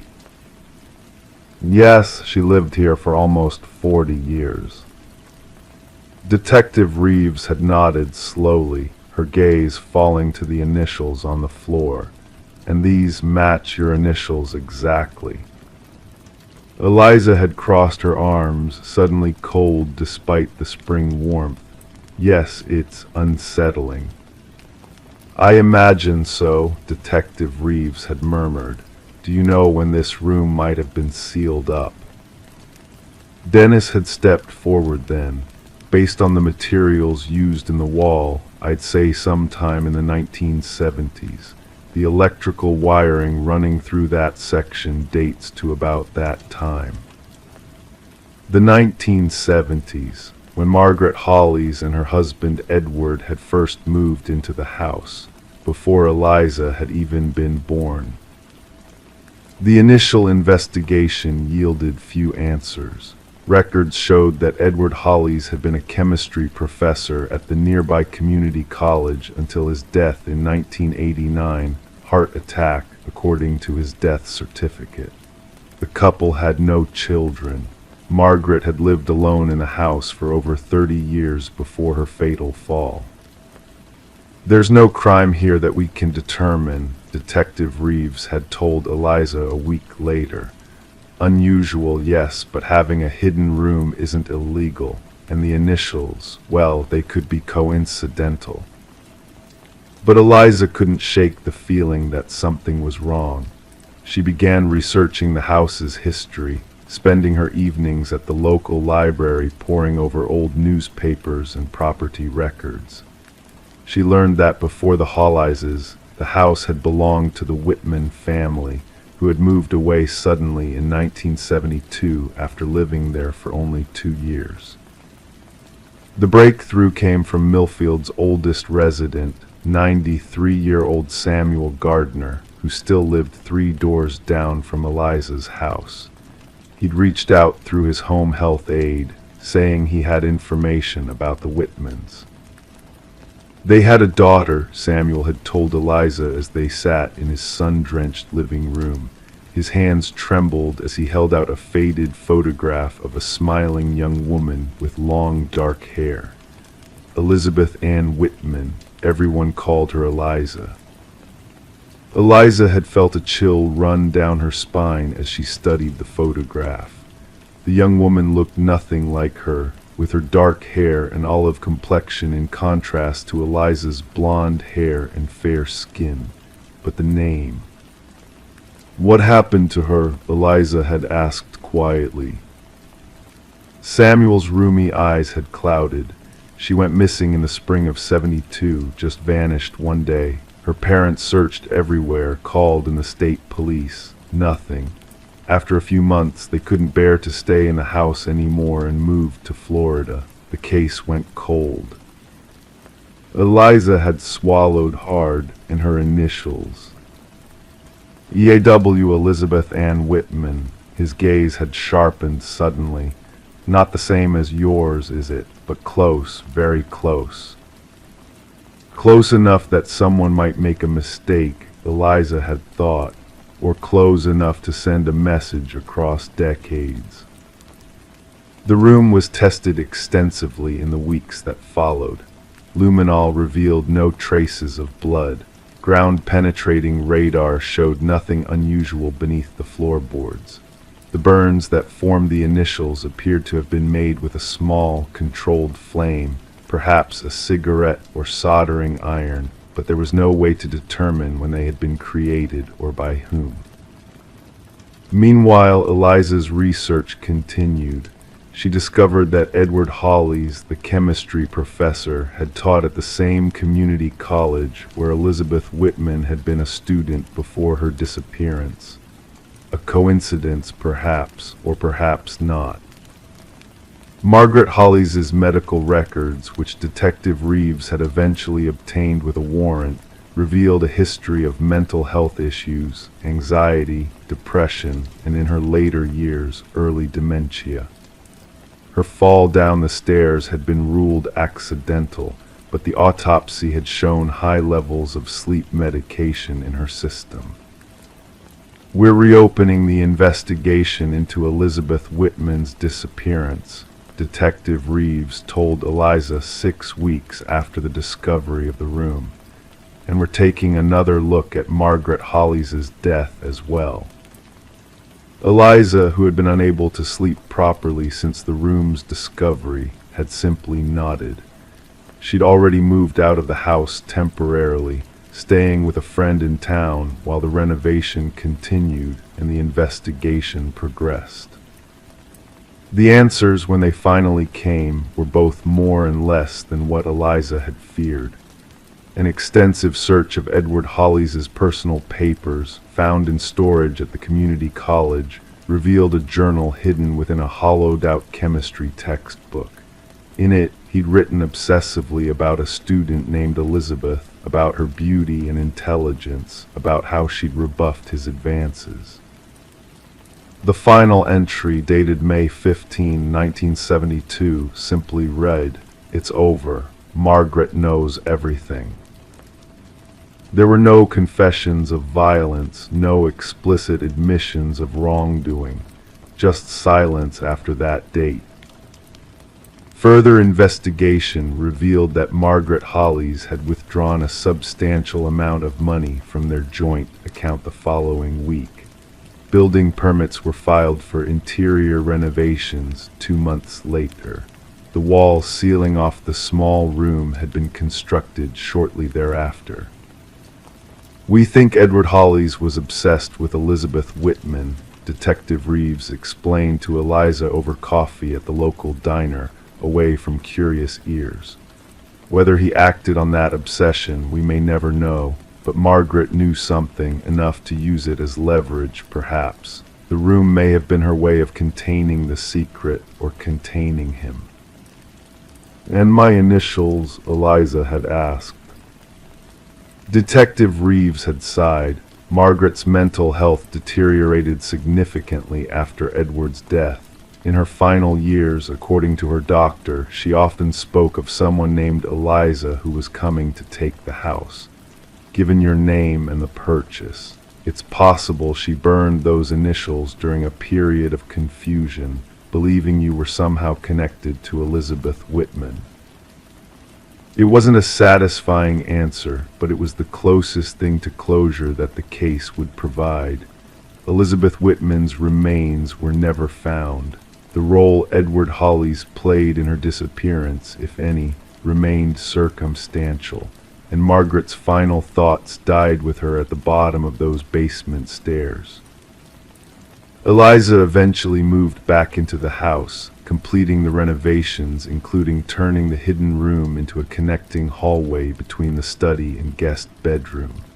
She painted the walls a cheerful yellow and installed hardwood flooring that perfectly matched the rest of the house. No one would ever know what had been there before. But sometimes, late at night when the old house settles and creaks, Eliza finds herself standing in that hallway, thinking about names and coincidences and secrets buried within walls. She thinks about a young woman who disappeared and an old woman who kept a silent vigil over an empty room for decades. She thinks about how thin the barriers are between past and present, between one life and another.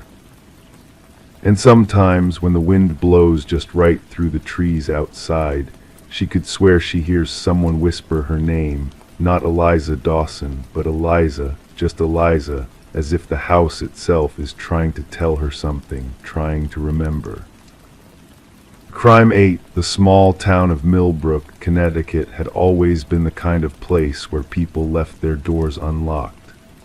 A quiet community of just under 8,000 residents, it was marked by its historic downtown, centuries-old oak trees, and a general sense of safety that residents took for granted. In this provincial setting, 27-year-old Eliza Keller had found her perfect starter home, a modest 1930s bungalow on Willow Street with original hardwood floors and a wraparound porch that had sealed the deal for her. Eliza worked as a librarian at the town's public library, a job that suited her reserved nature. Colleagues described her as meticulous and kind, if somewhat private. She had moved to Millbrook 3 years earlier, after graduating with her master's in library science from the University of Connecticut. Her parents still lived 2 hours away in New Haven, where she had grown up as an only child, raised by academic parents who had instilled in her a love for literature and organization. Those who knew Eliza noted her predictable routines. Monday through Friday, she would leave her home at precisely 8:15 a.m., walking the 6 blocks to the library with a travel mug of coffee in hand. Her lunch breaks were spent either at her desk or, weather permitting, on a bench in the town square, always with a book. Evenings typically involved cooking simple meals, calling her parents every other day, and reading before bed. Weekends were for grocery shopping, tidying her home, and occasional visits with the few friends she had made in town. Eliza's home reflected her personality, orderly with books arranged by genre and author, plants strategically placed near windows, and a minimalist approach to decoration that her college roommate had once described as intentionally sparse.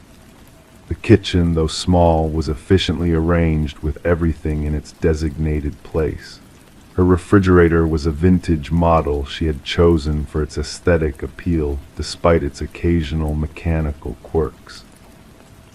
April in Connecticut brings a peculiar kind of dampness, not quite winter's bite, but not yet yielding to spring's warmth. It was during one such damp week that Eliza first noticed the smell. Initially, she attributed it to the seasonal change, perhaps mold forming somewhere in the old house. But as days passed, the odor became more pronounced, particularly in her kitchen. Convinced that something had spoiled, Eliza methodically emptied her refrigerator, checking expiration dates and discarding anything questionable. She wiped down shelves with vinegar solution, replaced the baking soda box that absorbed odors, and yet the smell persisted. It was an unsettling blend of something metallic and organic, not quite rotting food, but disturbingly familiar in a way she couldn't articulate. On the 5th day of the mysterious odor, Eliza decided to move the refrigerator away from the wall, suspecting perhaps a dead mouse or spilled liquid had found its way underneath. She pushed against the heavy appliance, its feet scraping against the linoleum floor as it grudgingly yielded to her effort. The space behind revealed dust bunnies and a penny, nothing unusual for an area rarely cleaned. But as she bent down with her phone's flashlight to inspect further, something caught her eye on the wall, something that didn't belong. A Polaroid photograph was pinned to the wall with what appeared to be a rusty nail. The incongruity of this object in this location sent a chill through Eliza's body before she even processed what she was seeing. With trembling fingers, she carefully removed the nail and examined the photo under proper light. The image showed her own bed, her own quilt with the patchwork pattern her grandmother had made, and there among her pillows was Eliza herself, sleeping. The photograph had been taken from mere inches away from her face. Along the white bottom border, written in black marker, were the words, "I like this one better." Eliza's mind refused to process this information fully. The implications were too horrifying. Someone had been in her home, in her bedroom, standing over her while she slept, taking photographs. And then they had hidden this evidence behind an appliance, secured with a nail as if marking territory. Her first instinct was to call the police, but before she could reach for her phone, another thought stopped her cold. When was this taken? How recent was this intrusion? The Polaroid had no date, and the lighting made it difficult to determine when in the past 3 years it might have been captured. The thought that someone could have been entering her home repeatedly made her stomach lurch. Detective Marcus Harris had seen many strange cases in his 15 years with the Millbrook Police Department, but the report filed by Eliza Keller struck him as particularly disturbing. Breaking and entering cases weren't uncommon, but the calculated nature of this one, the photograph, The message, the deliberate placement, suggested something more psychologically complex than a typical burglary. Harris, a stocky man with prematurely gray hair and kind eyes that belied his sharp, investigative mind, asked Eliza the standard questions. Had she noticed anything missing? No. Any signs of forced entry? None. Recent changes to her routine or personal life? Nothing significant. Did she have any enemies or difficult relationships? She couldn't think of any. "The thing that bothers me," Harris explained as he carefully placed the Polaroid in an evidence bag, "is the wording. I like this one better. That suggests there are others." The search of Eliza's home revealed no additional photographs, no obvious hiding places where an intruder might have concealed themselves, no signs of disturbance beyond the photo behind the refrigerator. A forensic team dusted for fingerprints, finding only Eliza's throughout the house. The Polaroid itself yielded no prints, suggesting the photographer had worn gloves. In the following days, Eliza moved in with a colleague from the library, unable to face returning to her violated space. Detective Harris expanded his investigation, interviewing neighbors who reported nothing unusual. The only potential lead came from Mrs. Abernathy, an elderly woman across the street who mentioned seeing an unfamiliar service van parked on the block several times over the past month. "White van, no markings," she had told Harris.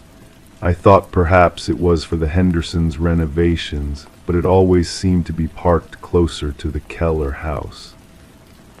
Security cameras from the area were sparse. Millbrook hadn't felt the need for extensive surveillance, but footage from the gas station 2 blocks away confirmed a white van passing at unusual hours, always between 2 and 4 a.m. on multiple occasions.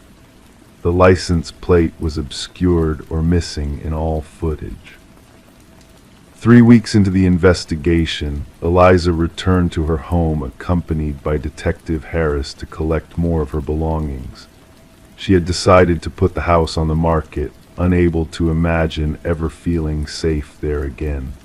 As they entered, Harris performed his now routine check of the premises, while Eliza headed to her bedroom to pack more clothes.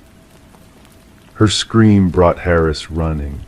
On her pillow lay another Polaroid, this one showing Eliza from the previous day, standing outside her colleague's home, looking worried as she checked her phone.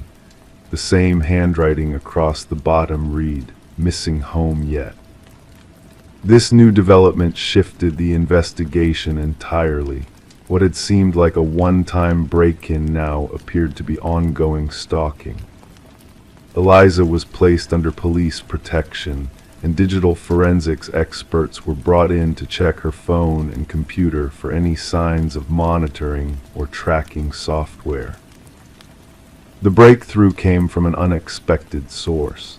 The library's head administrator, reviewing security footage in response to Harris's inquiries, noticed something strange. A maintenance worker who had been contracted for the building's quarterly HVAC service was seen leaving the staff break room where Eliza's purse and phone had been left unattended.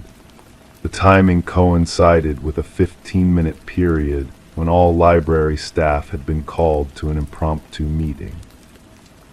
The maintenance company confirmed they had no scheduled service that day. When shown still images from the footage, Mrs. Abernathy identified the man as resembling someone she had seen near the white van. His name, according to the fake credentials he had used at the library, was Thomas Mercer. Background checks revealed no such person existed, at least not with the identifying information provided. But the image, run through law enforcement databases, returned a match. Leo Daniels, 42, who had served 8 years for stalking and breaking and entering in Rhode Island before being released on parole 3 years earlier. Around the same time, Eliza had moved to Millbrook. His last known address was in Providence, but he had stopped checking in with his parole officer 4 months ago. The connection to Eliza remained unclear until Harris discovered that Daniels had once been employed by the moving company that had relocated Eliza from Connecticut to Millbrook. Employee records confirmed he had been part of the 3-person crew that had packed and transported her belongings. A statewide alert was issued for Daniels and the white van. Police in 3 states joined the search, checking highways, rest stops, and known associates. Meanwhile, Eliza remained under protection, jumping at shadows and unable to sleep without medication. 5 days after the second Polaroid was discovered, a patrol officer in western Massachusetts reported finding an abandoned white van in a wooded area off Interstate 90. Inside, a disturbing tableau awaited investigators. The walls of the van had been converted into a shrine of sorts, covered with hundreds of Polaroid photographs, all of Eliza.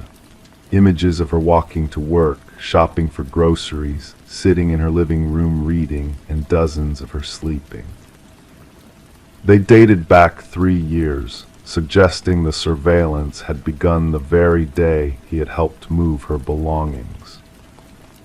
Most disturbing was a calendar marked with specific dates when he had apparently entered her home while she slept, dozens of occasions with her none the wiser. The most recent entry was circled in red, "Final visit." The manhunt intensified.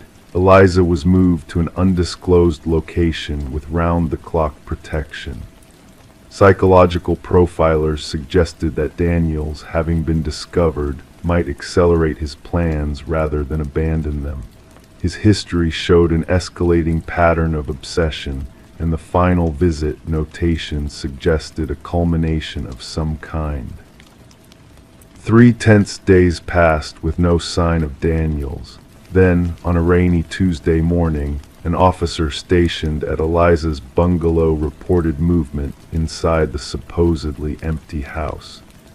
Tactical teams surrounded the property, evacuating neighboring homes while establishing communication attempts. No response came from inside. When officers finally entered, they found Leo Daniels seated calmly at Eliza's kitchen table. In front of him lay a stack of new Polaroid photographs and a handwritten letter addressed to her. He offered no resistance during the arrest, his expression one of serene completion, as if some internal mission had been accomplished. The letter, later analyzed by forensic psychiatrists, revealed a delusional belief system in which Daniels had convinced himself that he and Eliza shared a profound connection unknown to her conscious mind. The final visit had not been intended as a threat but as a farewell. He had planned to leave the new photographs as a gift before disappearing from her life, believing his years of secret presence had somehow protected her. 6 months later, Leo Daniels was declared mentally unfit to stand trial and remanded to a secure psychiatric facility. Eliza sold her home and moved across the country to Oregon, where she began working at a university library under a different name. Detective Harris still keeps in touch, providing updates on Daniel's confinement status and the ongoing security measures ensuring he cannot contact her.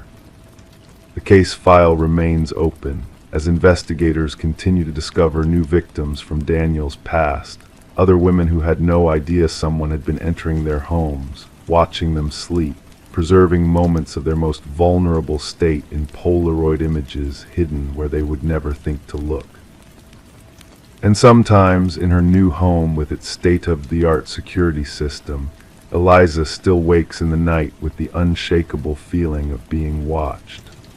On those nights, she turns on all the lights and moves the refrigerator away from the wall, checking the space behind it before she can even think of sleeping again. Because the most terrifying aspect of her ordeal was not what she had discovered, but how long it had gone undiscovered, the countless nights someone had stood over her bed while she slept, the unfelt presence moving through her home, the eyes watching from shadows she never thought to check. The smell that had led her to move the refrigerator that day. It was later determined to be from the rusty nail, one that had been removed from the floorboards beneath her own bed and repurposed to pin that first Polaroid to the wall. A rusty nail that had held down a loose board under which Leo Daniels had hidden dozens more photographs, dating back to her very first night in the house, the beginning of a chronicle that had only been discovered by chance and might have continued indefinitely had something not finally smelled off. Crime 9, The Light in Meadowbrook, Wisconsin, fell differently in October. It slanted through the trees at sharper angles, casting longer shadows across Grace Winter's lawn as she loaded the antique desk into her Subaru. At 42, Grace had developed a habit of attending local church auctions, not out of religious devotion, but because she found comfort in the quiet hope of second-hand treasures. Her modest ranch-style home on Linden Street already contained several such finds. A grandfather clock that chimed 5 minutes slow, a set of hand-painted ceramic bowls, and now this oak writing desk with ornate brass handles. "Need help with that?" Pastor Mitchell had asked, but Grace declined with a smile. She'd been handling things on her own since her divorce 3 years ago. The desk was heavier than it looked, solid oak with a rich patina that suggested decades of use. Grace had outbid Mrs. Donovan from the library by only $15. What had caught her eye wasn't the craftsmanship, though that was considerable, but rather something peculiar about the center drawer. While the auctioneer demonstrated that all compartments opened smoothly, the middle drawer had jiggled just slightly when pulled, as if something inside had shifted. That evening, after maneuvering the desk into her home office, Grace ran her fingers along the wood grain, appreciating how the last rays of sunlight warmed the surface. She tried each drawer systematically. Left side opened easily, right side the same, but the center drawer resisted. She pulled harder, feeling something block its path. "Come on now," she whispered, jiggling the drawer. The resistance suggested it wasn't locked, just stuck.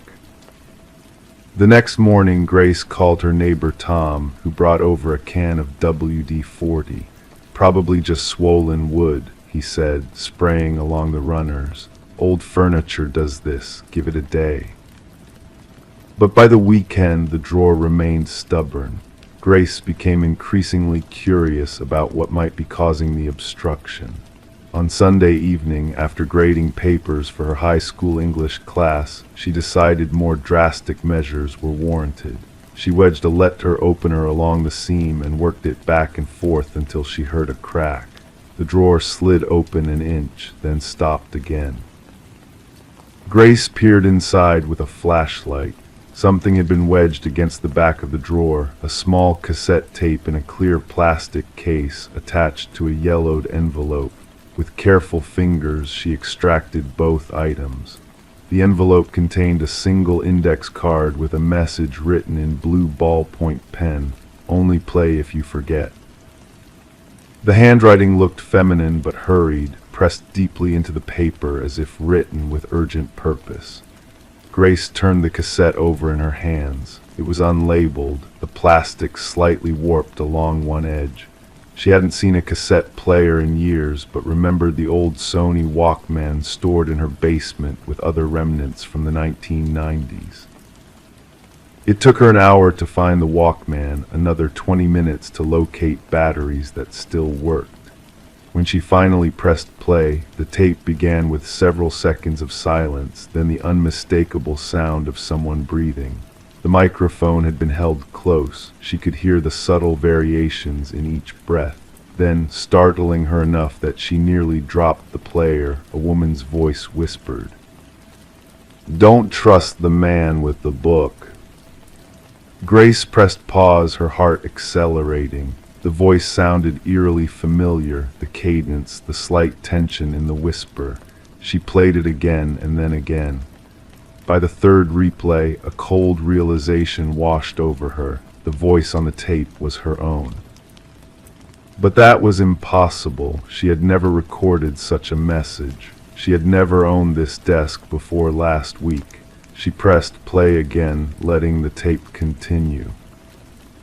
If you're listening to this, Grace, you've forgotten. The accident wasn't your fault. He made you think it was. The book is how he controls you. Check the back panel of the desk. I've left proof. Grace dropped the Walkman onto her lap, her name, her voice, a warning about something she couldn't remember. She sat motionless for several minutes, listening to the hum of her refrigerator in the kitchen, the distant sound of a car passing on her street. Everything normal except this tape that suggested something profoundly wrong with her reality. With trembling fingers, she examined the desk again, this time looking for a back panel that might conceal something. She found it after moving the desk away from the wall, a section of wood that seemed slightly different in color. When she pressed along its edges, it gave way, revealing a shallow compartment. Inside was a small leather-bound book and a newspaper clipping dated October 17, 2019, exactly 2 years ago. The headline read, "Local teacher injured in hit-and run, driver still at large." The article described how Grace Winters had been struck while jogging along County Road 7, suffering a concussion and memory loss. The incident had been witnessed by a passing motorist who called 911 but couldn't identify the vehicle. Grace remembered the accident, of course. Dr. Henley had treated her for months afterward, the headaches, the confusion, the gaps in her memory that he assured her were temporary. He had given her the journal, the small leather-bound book, to record her thoughts and help restore her memory patterns. But according to the voice on the tape, her voice, Dr. Henley wasn't helping her at all. She opened the journal, flipping through pages filled with her handwriting. Daily entries described her recovery, her sessions with Dr. Henley, her gradual return to teaching. But tucked into the back cover was a photograph she didn't recognize, Dr. Henley standing beside a dark blue sedan with a damaged front fender. Grace called the police the next morning. Officer Diane Mercer arrived, a compact woman with attentive eyes who listened carefully to Grace's story.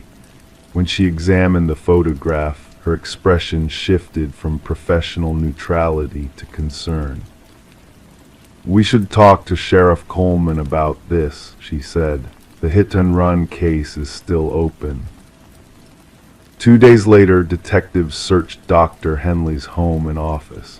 They found the sedan hidden in a storage unit 3 towns over, its fender repaired but forensic evidence still present.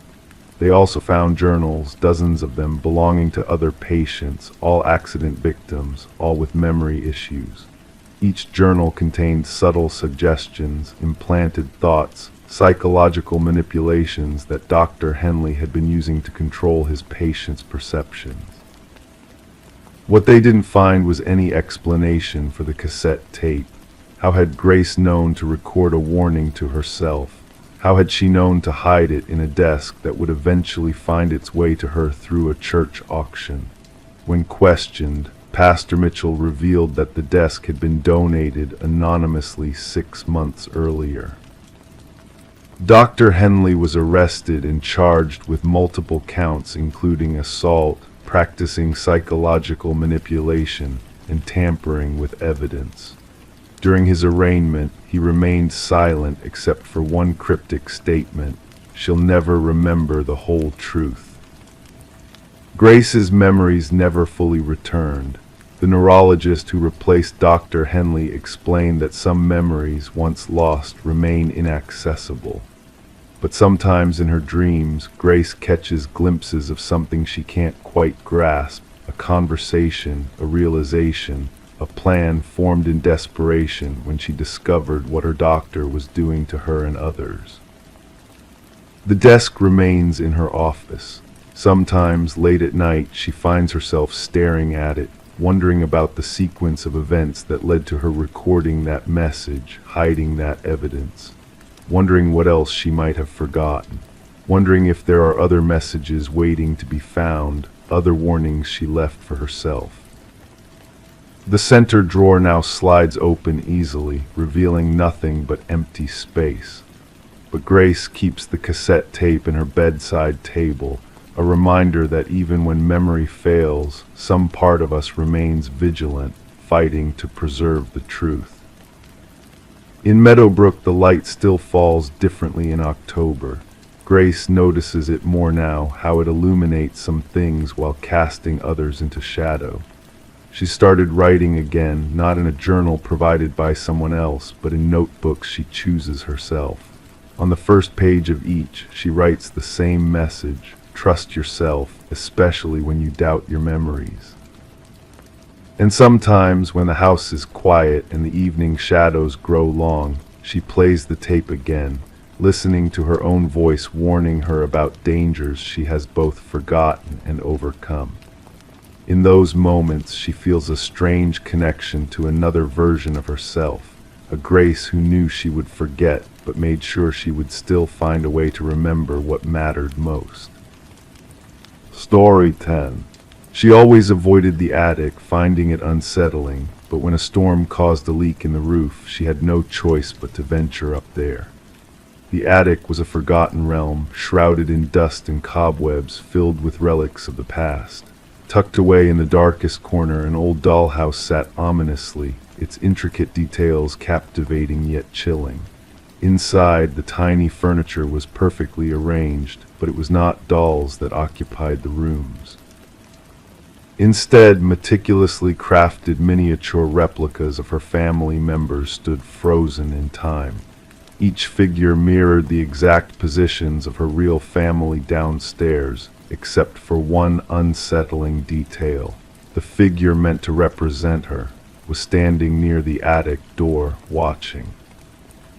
Rebecca Morgan tentatively traced her finger along the roof of the dollhouse, feeling the spot where the miniature version of herself stood. A shiver ran down her spine, unrelated to the draft that whispered through the attic.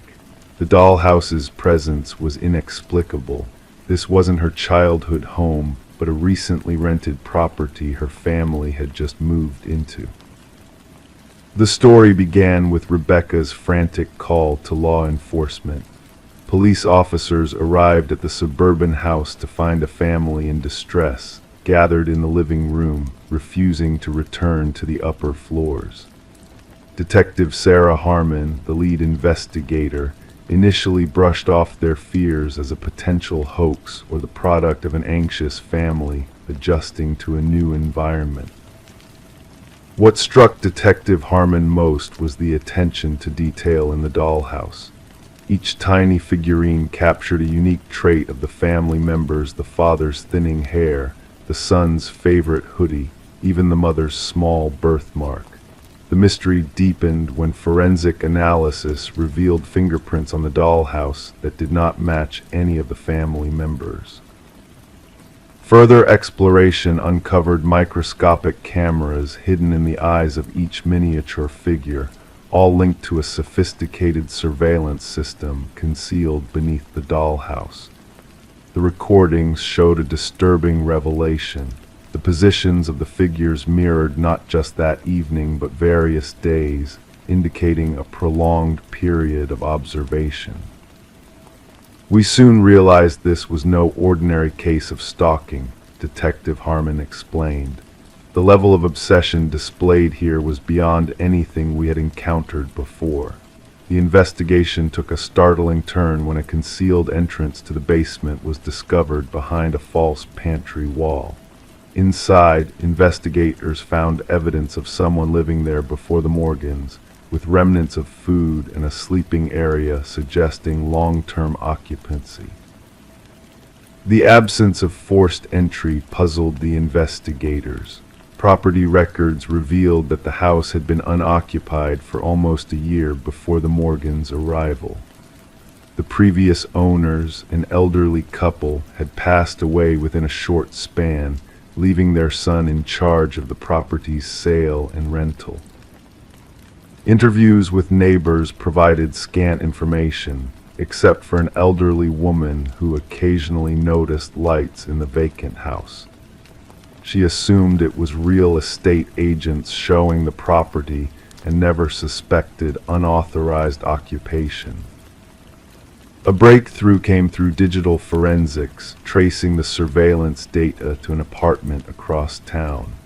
Inside, walls covered in photos of the Morgan family and former residents of the house painted a disturbing picture. Journal entries meticulously chronicled the daily routines of each family member, alongside a workshop filled with incomplete dollhouses representing various homes in the neighborhood. The apartment belonged to Martin Wells, the son of the deceased homeowners. Financial records indicated his mounting debts after his parents' demise, leading him to create the secret living space and continue to reside there while renting out the property. The forensic psychologist assigned to the case described the dollhouse as Wells' control hub, symbolizing his grip on both the property and its inhabitants. During interrogation, Wells remained eerily composed, justifying his actions by claiming ownership over the house and a need to ensure its respectful treatment. His chilling explanation for the positioned figures was simple: I wanted them to know I was always watching. Psychological evaluations unveiled a complex case of possessive delusion, where Wells struggled to cope with losing his childhood home and resorted to extreme measures to maintain a sense of control. The Morgans never returned to the house, haunted by the realization that they had been unwittingly observed and manipulated. Wells faced multiple charges, including stalking, invasion of privacy, illegal surveillance, and breaking and entering. The judge, acknowledging the profound violation of the Morgan family's privacy, emphasized the breach of their security and autonomy. The case prompted a reevaluation of real estate disclosure laws and the obligations of agents to ensure the thorough vacating of properties. What unsettled criminologists the most was the potential duration of Wells' covert activities had it not been for Rebecca's discovery. Analysis of his journals hinted at a prolonged history of secretly inhabiting homes, creating miniature replicas of families he observed.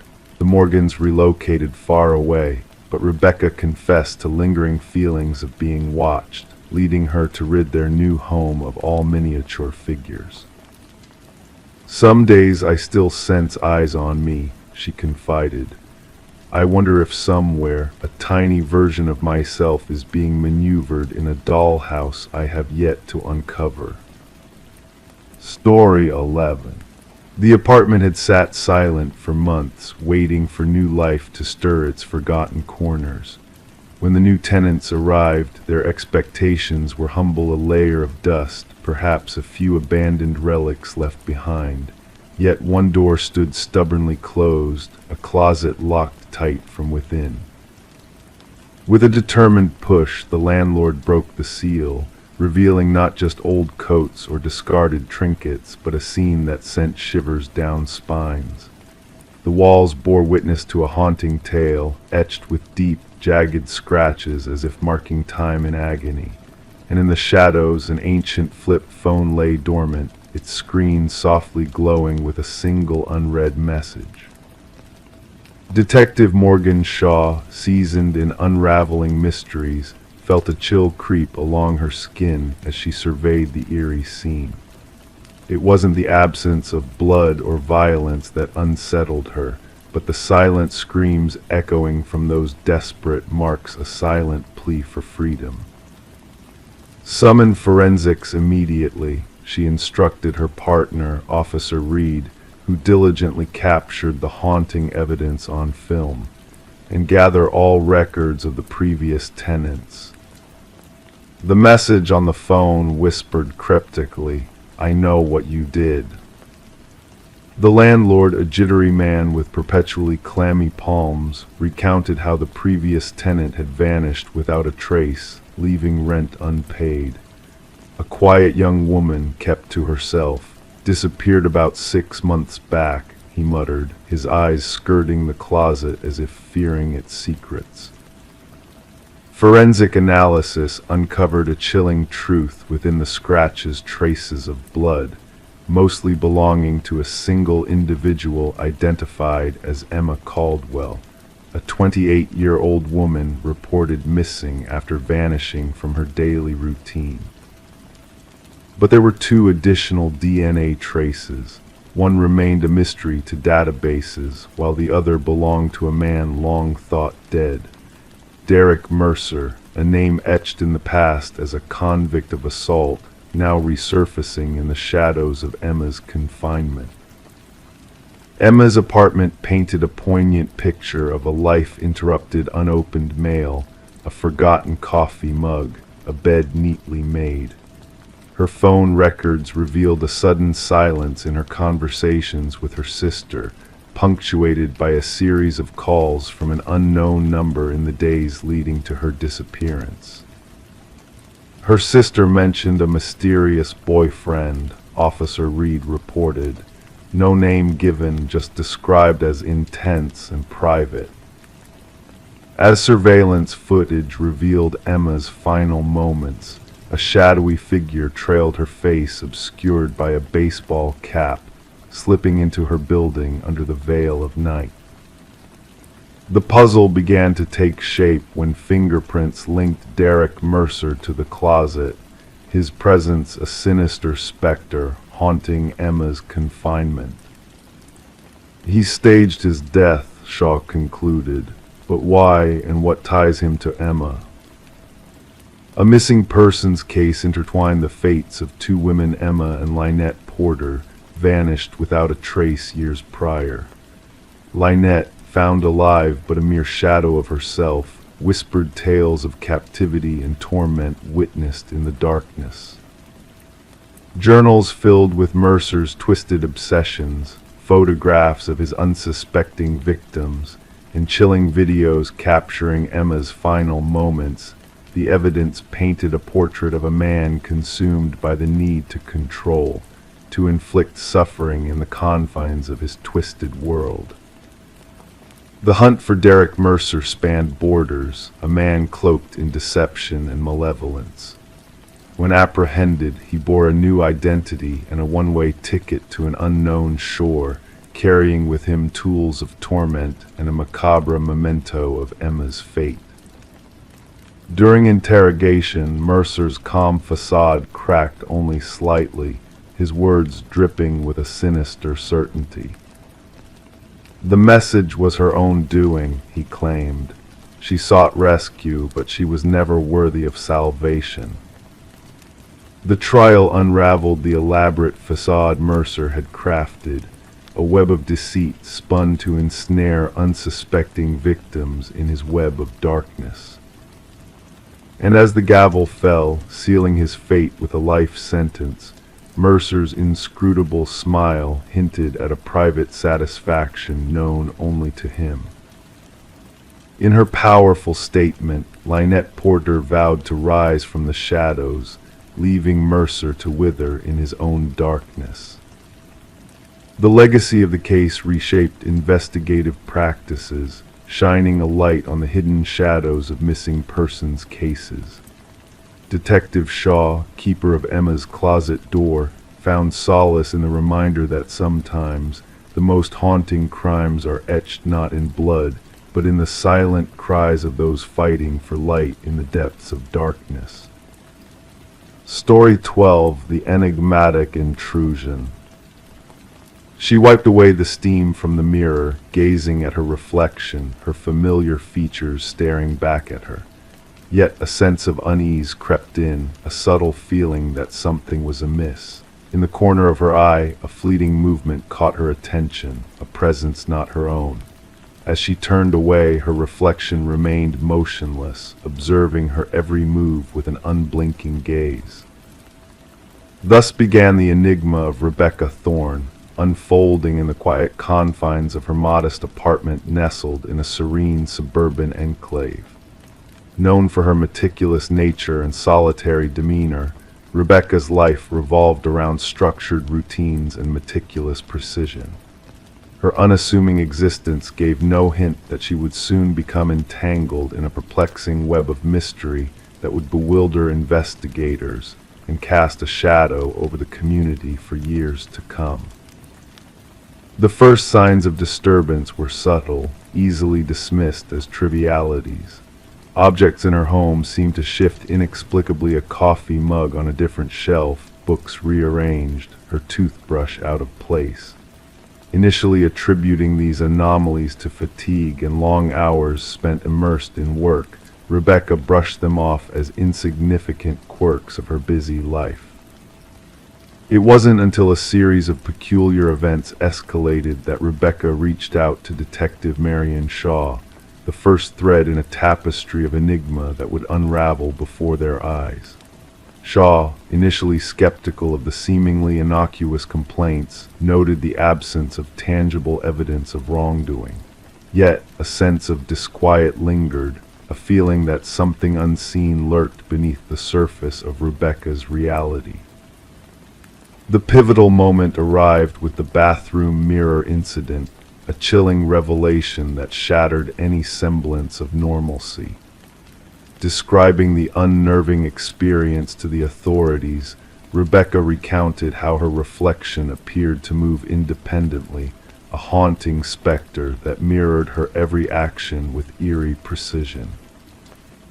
Armed with evidence from a security camera pointed at her front door, the truth unfurled in a chilling revelation captured on grainy footage a doppelganger, a perfect replica of Rebecca, entering her abode while she was miles away at her workplace.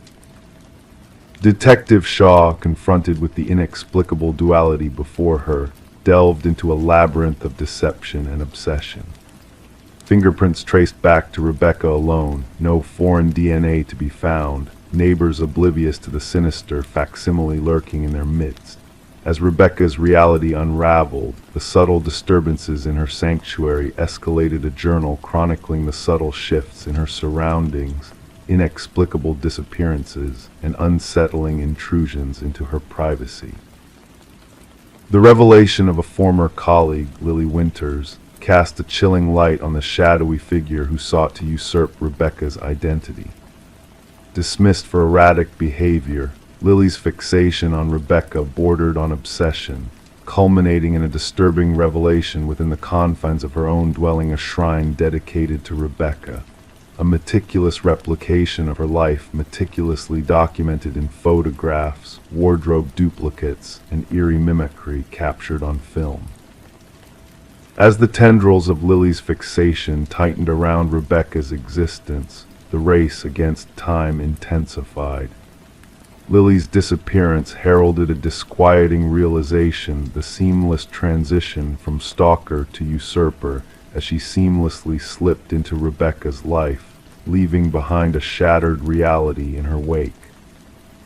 The case, a haunting tale of identity theft and psychological unraveling, remains an open wound in the annals of law enforcement.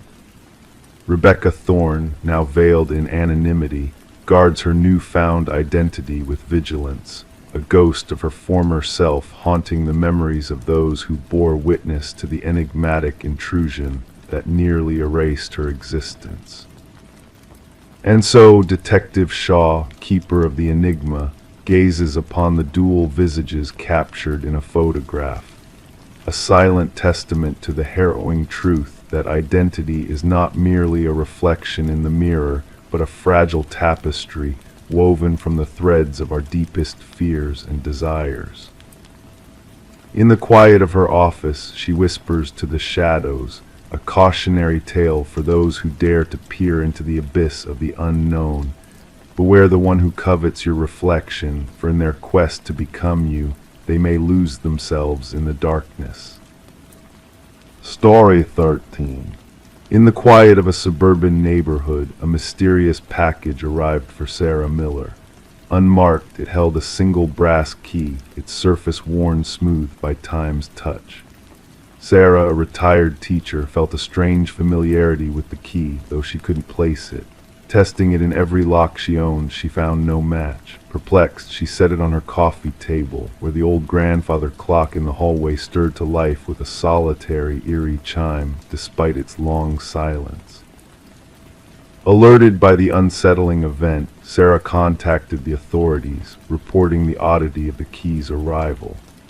Initially, the responding officer brushed off her concerns as a simple mistake, a key sent in error. But Sarah's unease persisted, a nagging feeling that something was amiss.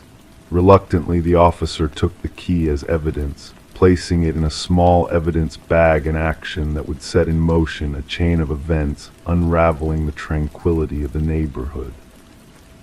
Detective Robert Harmon, a seasoned investigator with a knack for sensing the gravity beneath the surface of seemingly innocuous incidents, was assigned the case. The brass key sat on his desk, unassuming yet oddly disquieting. Delving into Sarah's background revealed a life free of criminal entanglements, a widow, a mother, a teacher, with no hint of suspicious activity. Forensic analysis turned up little, save for Sarah's own fingerprints on the key. The envelope offered no clues, bearing only a generic postmark. The key itself, a common schlage, bore the marks of age and use, hinting at a past unknown. A breakthrough came when Harmon decided to run the key's unique pattern through the department's database. An old case, 7 years cold, surfaced a storage unit linked to a grisly discovery of blood-stained carpet, tools, and images of women, their faces hauntingly familiar yet unidentified. The original investigation had hit a dead end, the perpetrator elusive. Intensifying the probe, Harmon uncovered a connection to a former neighbor of Sarah's, a man named Harold Jenkins, now vanished without a trace. Jenkins, a shadowy figure with a shrouded past, had once roamed the same streets as Sarah, leaving behind a trail of suspicion and dread. As the investigation deepened, a macabre truth began to emerge. Jenkins, the elusive recluse, had meticulously catalogued his victims with engraved brass keys hidden beneath the cabin floorboards. The keys, each representing a life extinguished, whispered of horrors long concealed. A nationwide manhunt ensued, with Jenkins eluding capture until a final, fateful encounter in a remote wilderness. In a last act of defiance, he took his own life, leaving behind a journal chronicling his atrocities and a chilling message for Sarah, a reminder of his unseen presence in her life. The keys, silent witnesses to unspeakable acts, now rest in an evidence locker, a haunting reminder of the darkness that can lurk behind a facade of normalcy. And Sarah, forever changed by the brush of evil that touched her world, remains a symbol of resilience in the face of unfathomable horror. As night falls and the world drifts into slumber, remember that even in the stillness, echoes of the past can stir, revealing the shadows hidden within the depths of the human soul. And as you drift into dreams, may the key to unlocking peace and safety be forever within your grasp. Story 14. The new owners found the anomaly in their old intercom system intriguing, how it crackled mysteriously late at night. A relic of the past, forgotten yet somehow still alive.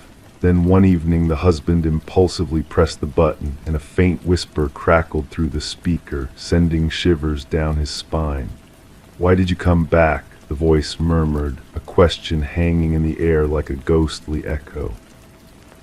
Startled, he stepped back, his hands trembling. His wife, observing from behind, denied ever uttering those words.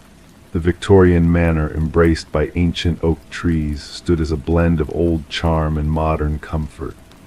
Daniel and Meredith Parker, drawn to its historical allure, had acquired the property at a surprisingly reasonable cost, despite the real estate agent's uneasy demeanor during the sale.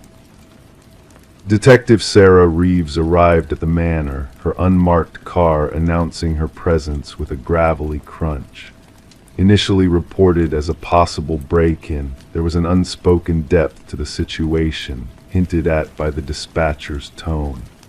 Daniel, visibly shaken, welcomed Detective Reeves into the grand foyer, where he recounted the strange occurrences revolving around the intercom system. It all began with the static, Daniel explained, leading the detective through the dimly lit corridors. Then came the whispers and eventually full sentences. My wife thought I was losing my mind until she experienced it too. In the living room, Meredith sat rigid on an antique sofa, her hands tightly gripping a mug of untouched warmth. Without preamble, she disclosed the revelation that unfolded behind a newly dismantled wall. Daniel wanted to expand the pantry, and that's when we found it, she began, her voice faltering.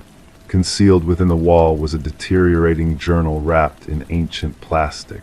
Detective Reeves, adorned in gloves, gingerly unfolded the brittle pages, revealing the elegant yet frantic script of Alina, the journal's previous keeper. Alina's entries unveiled her growing fear of Vincent, her husband, and his malevolent intentions. The last entry dates back 30 years, Daniel added, shedding light on the disappearance that followed. Further investigation confirmed the existence of Vincent and Alina Blackwood, the former owners of the manor. Records indicated Vincent's prompt sale of the house after Alina's alleged departure, with no trace of her whereabouts thereafter. A meticulous search of the property uncovered anomalies beneath the garden shed's concrete foundation. As the concrete yielded to the investigators' persistence, the truth emerged in the form of a woman's skeletal remains. Forensic analysis pointed to blunt force trauma to the skull, with a poignant detail a gold wedding band inscribed with "To Alina, my eternal love." Vincent Blackwood, now aged and residing in a care facility, acknowledged the charges with a chilling calmness. She wouldn't cease her chatter, Vincent confessed, his tone sending shivers down Detective Reeves' spine. He elaborated on the elaborate deception he had orchestrated, painting a false narrative of Alina's departure, even sending forged postcards from imaginary locations. Vincent's confession unraveled the web of deceit he had spun, revealing his wife's tragic fate and his decades-long charade. The trial swiftly concluded with Vincent's guilty plea to the heinous crime. The judge, recognizing the meticulous planning and prolonged deception, delivered a stern sentence. Daniel and Meredith, unable to bear the weight of the house's dark past, eventually sold the property. Before bidding farewell, they held a poignant memorial for Alina in the restored garden. The intercom system, now stripped away by the new owners during renovations, emitted whispers and static during its removal, a lingering echo of the past. Detective Reeves revisited the Blackwood case file, closing it with a somber reflection on the house's hidden secrets. The justice system had caught up with Vincent, thanks to Alina's silent plea for justice. The tale became legend among local law enforcement, known as the house that answered back. Occasionally, Detective Reeves would pass by the manor on her way home, the window cracked open just enough to catch any whispers carried by the wind, a silent homage to Alina's enduring presence. Story 15. The aged box lay hidden beneath layers of forgotten belongings in the attic, a relic of the past owners of the house. Among the faded Polaroids of joyous occasions, there was one that stood out to Rebecca. In the photograph, a family she didn't recognize sat in her living room, smiles frozen in time. Yet in the shadows behind them lurked a mysterious figure, a man observing with an intensity that sent shivers down her spine. As she examined the photo, a sense of unease crept over her, making her hands tremble and the edges of the picture vibrate slightly. Descending the creaking wooden stairs, Rebecca felt the weight of the house pressing in on her, suffocating her with its unfamiliarity. Placing the photograph on the kitchen counter, she scrutinized it under the harsh light, noting the uncanny resemblance of the setting to her own home, yet the people in the image remained strangers. Detective Morgan arrived, his weathered leather jacket telling tales of past investigations. With keen eyes that missed nothing, he studied the photograph with a methodical gaze. Turning it over, he searched the blank back before inquiring about the previous owners, the Nelsons. Rebecca confessed her lack of knowledge, explaining they had moved out of state before she bought the house. The investigation unfolded quietly, revealing a pattern of families who had resided in the house before disappearing without a trace. The Sutherlands, the family in the photograph, had vanished into thin air, leaving behind unanswered questions and a sense of foreboding. Forensic analysis dated the photo back 15 years, uncovering eerie details that hinted at a staged setting. As the search deepened, a former mail carrier identified the family as the Sutherlands, who had lived in the house briefly before vanishing mysteriously, much like the families before them. The investigation led back through the house's history, unearthing a dark trail of disappearances spanning decades. Beneath the basement floor, the truth lay buried, hidden beneath layers of concrete and soil. The missing families were found, their silent forms preserved in the earth, along with a camera that had captured their unknowing smiles. The house became a crime scene, its secrets laid bare but still leaving unanswered questions lingering in the air. Rebecca, now under police protection, found herself thrust into a nightmare she couldn't escape. A hidden crawlspace in the attic revealed a chilling truth, a journal detailing the family's lives and a disturbing entry hinting at a sinister presence lurking within the house. Moving to a hotel, Rebecca's peace was shattered by a late-night call, the sound of breathing on the other end sending chills down her spine. The mechanical click of a Polaroid camera echoed through the line, a haunting reminder of the darkness that still lingered. The investigation continues, the house standing empty and silent, its windows dark and its secrets waiting to be fully uncovered. The enigmatic figure of Samuel Whitfield, believed to be the orchestrator of the disappearances, remains elusive, his true fate unknown. And in the shadows, new families are being watched, new homes observed, as the legacy of the man in the photograph lives on, casting a chilling presence over all who dare to seek the truth. Story 16. The motel stood with a tired air, a relic of a forgotten era where time seemed to linger a bit longer. Guests passed through its doors fleetingly, their shadows only briefly touching the worn carpets and faded wallpaper. The receptionist's eyes held a hint of mystery as he handed her the key, a silent warning lingering in his gaze. Just avoid the last door on the left, his voice barely above a whisper, a shiver dancing down her spine. That night the hallway stretched out before her in a hazy glow, the dim lights casting long shadows that seemed to dance with unseen whispers. She found herself drawn to the forbidden door, its handle chilling her fingers as she reached out.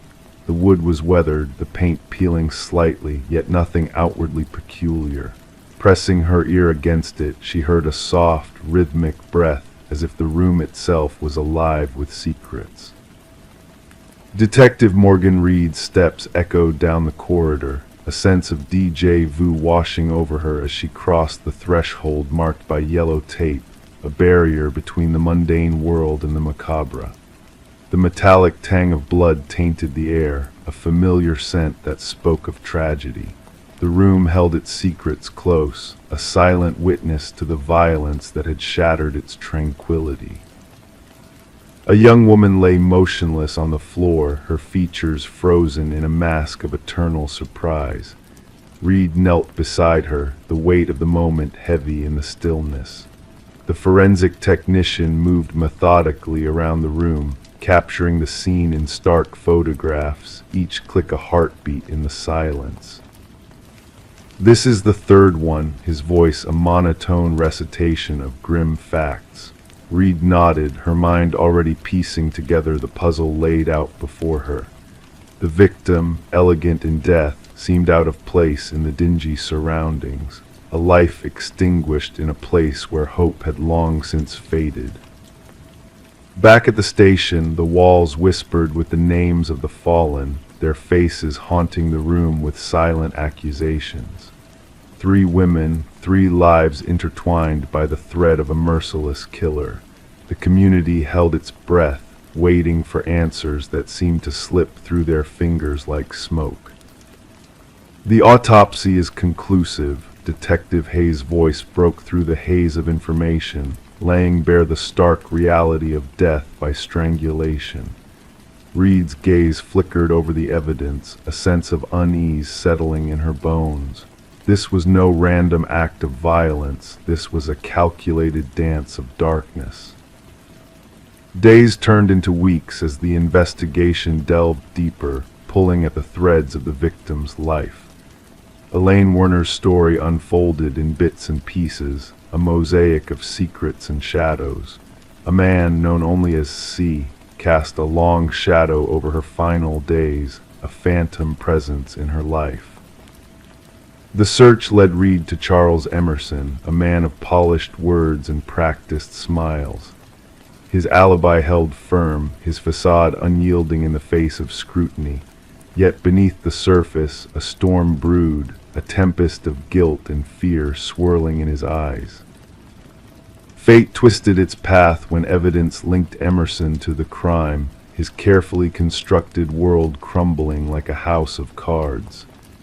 The truth emerged in stark clarity, painting a portrait of a man consumed by darkness, a predator in the guise of a respectable figure. In the courtroom, the weight of justice fell upon Emerson's shoulders, his stoic demeanor a mask for the void that lay within.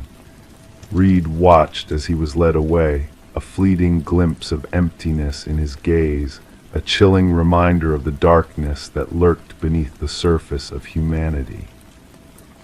The door on the left case closed with finality, yet for Reed, the echoes of that night lingered in the shadows of her mind.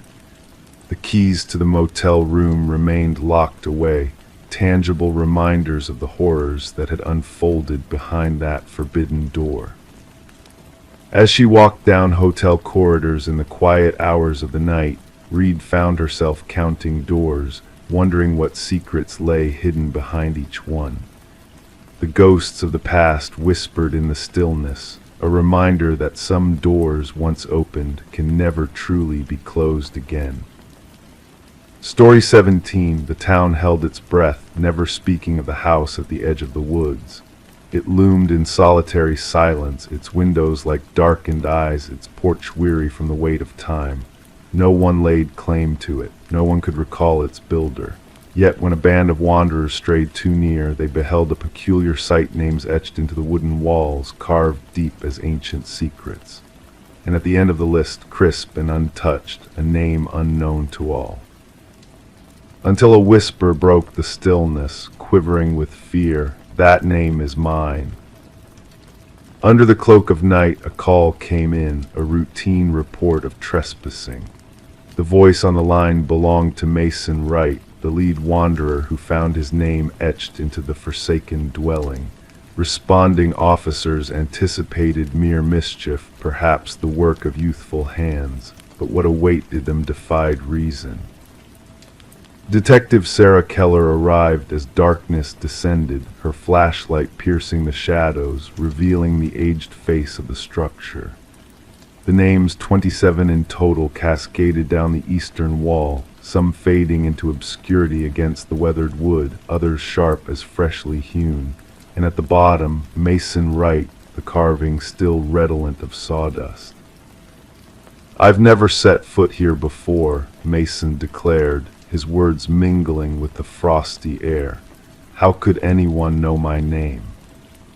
The inquiry commenced with investigations into each name. The findings sent shivers through the detective team. Every name belonged to a soul reported missing over the past 40 years. Some cases lay dormant, others active, but all shared a chilling commonality: the vanished had been solo hikers. Forensic experts meticulously documented each carving, noting the nuances of depth, technique, and weathering. The oldest name, Rebecca Hansen, aligned with a missing persons file from 37 years past, a tale of a young woman who ventured into the woods and never returned, leaving behind only a solitary boot by a stream. Detective Keller probed Mason's story exhaustively. His account remained unwavering. He bore no ties to the area save for this fateful hike with 4 college comrades. They had chosen the trail on a whim, guided by an online suggestion. Nothing in Mason's past linked him to the other names adorning the wall. The focus of the investigation shifted to Mason's companions. Emily Chen, the group's photographer, presented snapshots from their trek. Upon scrutiny, analysts discerned a disconcerting presence, a blurred figure lurking in the background of 3 images, resembling a slender man, partially obscured by trees. "We encountered no one else on our journey," Emily insisted. "We would have remembered." Detective Keller sanctioned a search of the house's interior.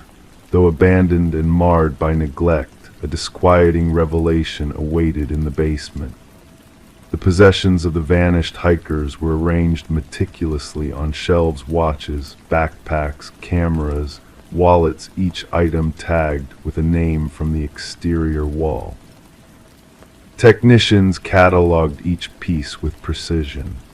Beneath the ultraviolet glow, patterns of blood emerged on the concrete floor, remnants of attempts to erase the evidence. Despite scans revealing no subterranean remains, cadaver dogs signaled insistently at the rear of the property, where the forest loomed densest. As the scrutiny escalated, Detective Keller noted a shift in Mason Wright's demeanor. He reported peculiar incidents, whispers in the night, fresh footprints leading to his door, spectral figures observing him from the streets. Protective measures were enacted, yet Mason's paranoia escalated. A breakthrough emerged with the unearthing of land records from county archives. The house had been owned by a recluse named Victor Blackwood.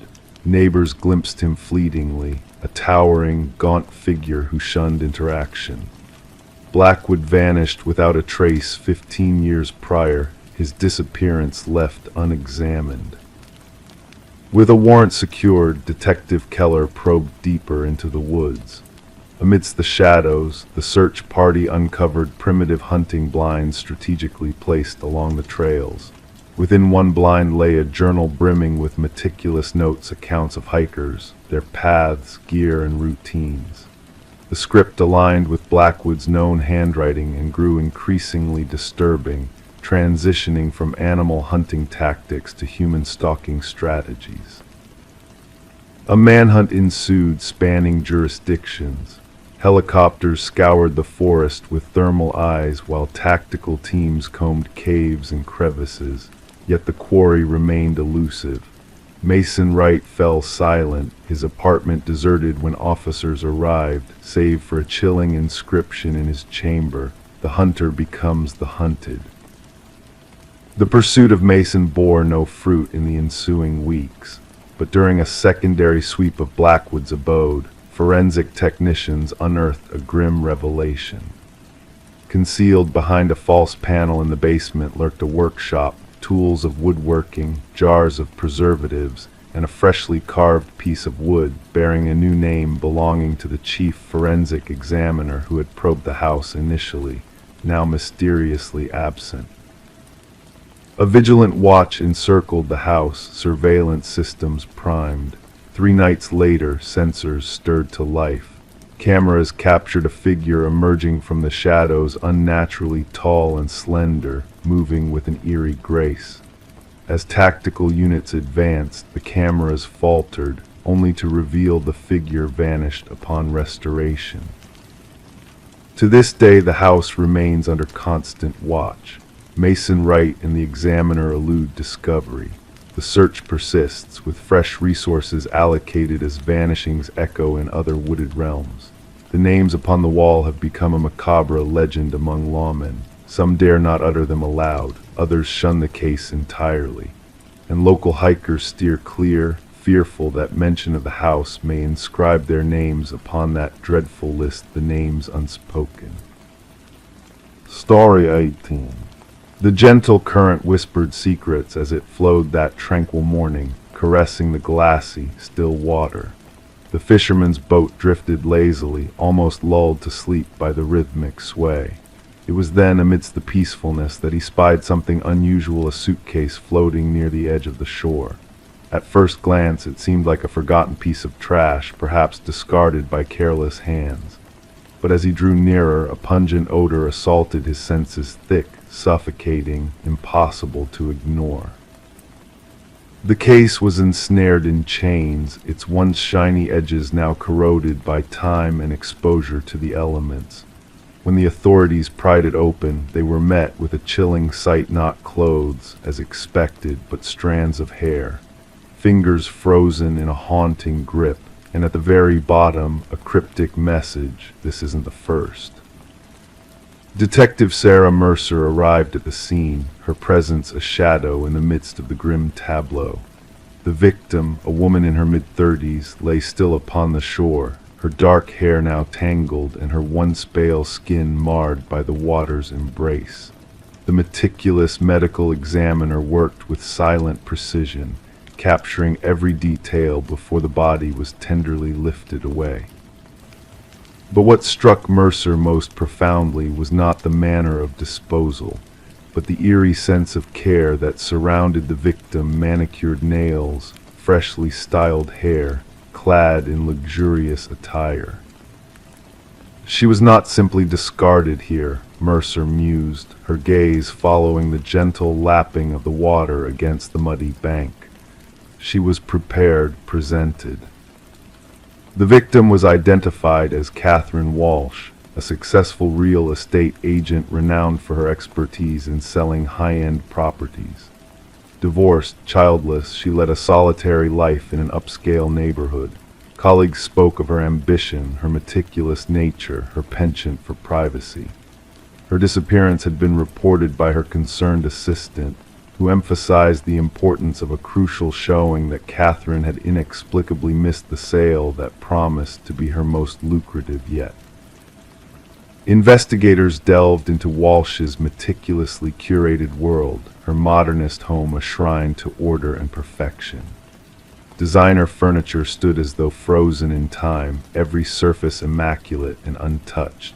The refrigerator held neatly arranged meals, labeled by the day. Her closet revealed a rainbow of clothing, shoes nestled in protective coverings. Yet in her home office, a singular anomaly, a slightly ajar drawer, revealed a leather-bound journal. The final entry hauntingly declared, "He's watching again, same car, different plates." As digital breadcrumbs led the investigation deeper, a pattern emerged from Walsh's email: a flood of messages from unknown sources, all bearing the ominous phrase, "I see your perfection." Each missive sent at precisely the same time on different days.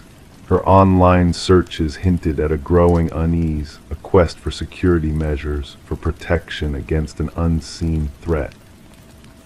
Mercer pieced together these fragments, drawing a chilling portrait of a meticulous predator.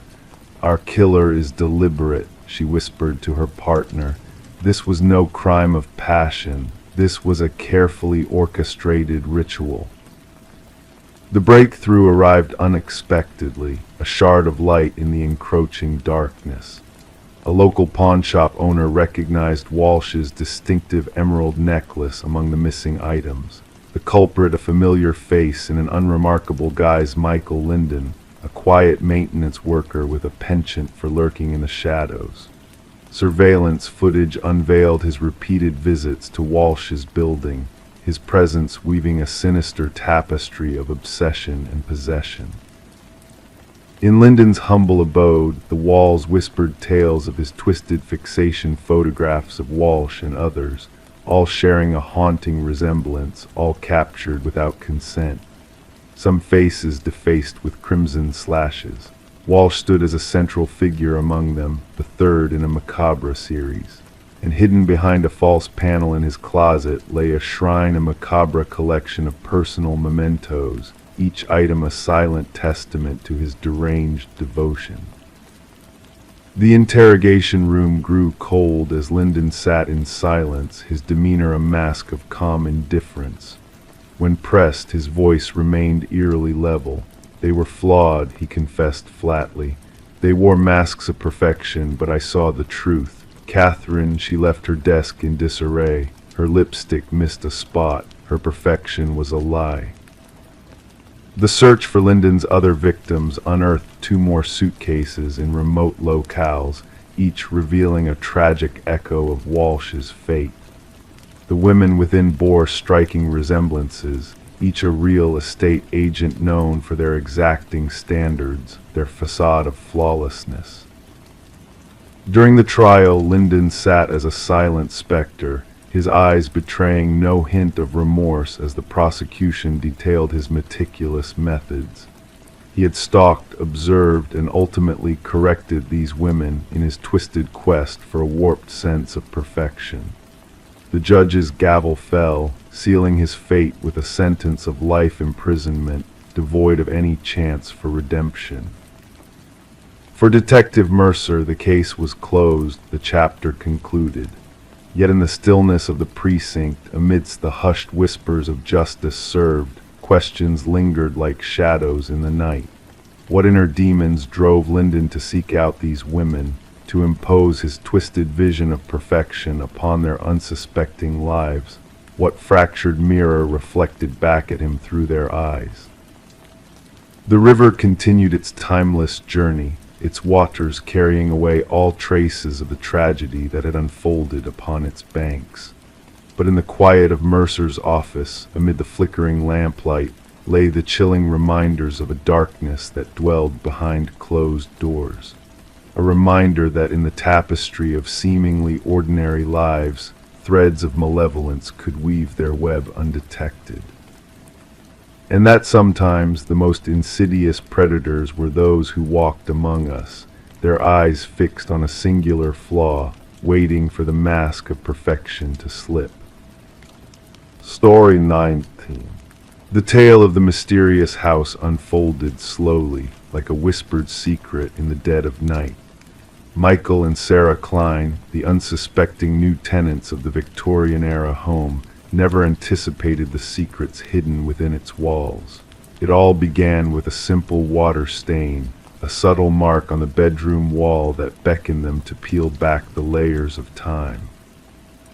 As Sarah delicately uncovered the hidden layers of wallpaper, a name emerged: Alina Winters, scrawled in ink with a sense of urgency that sent shivers down their spines.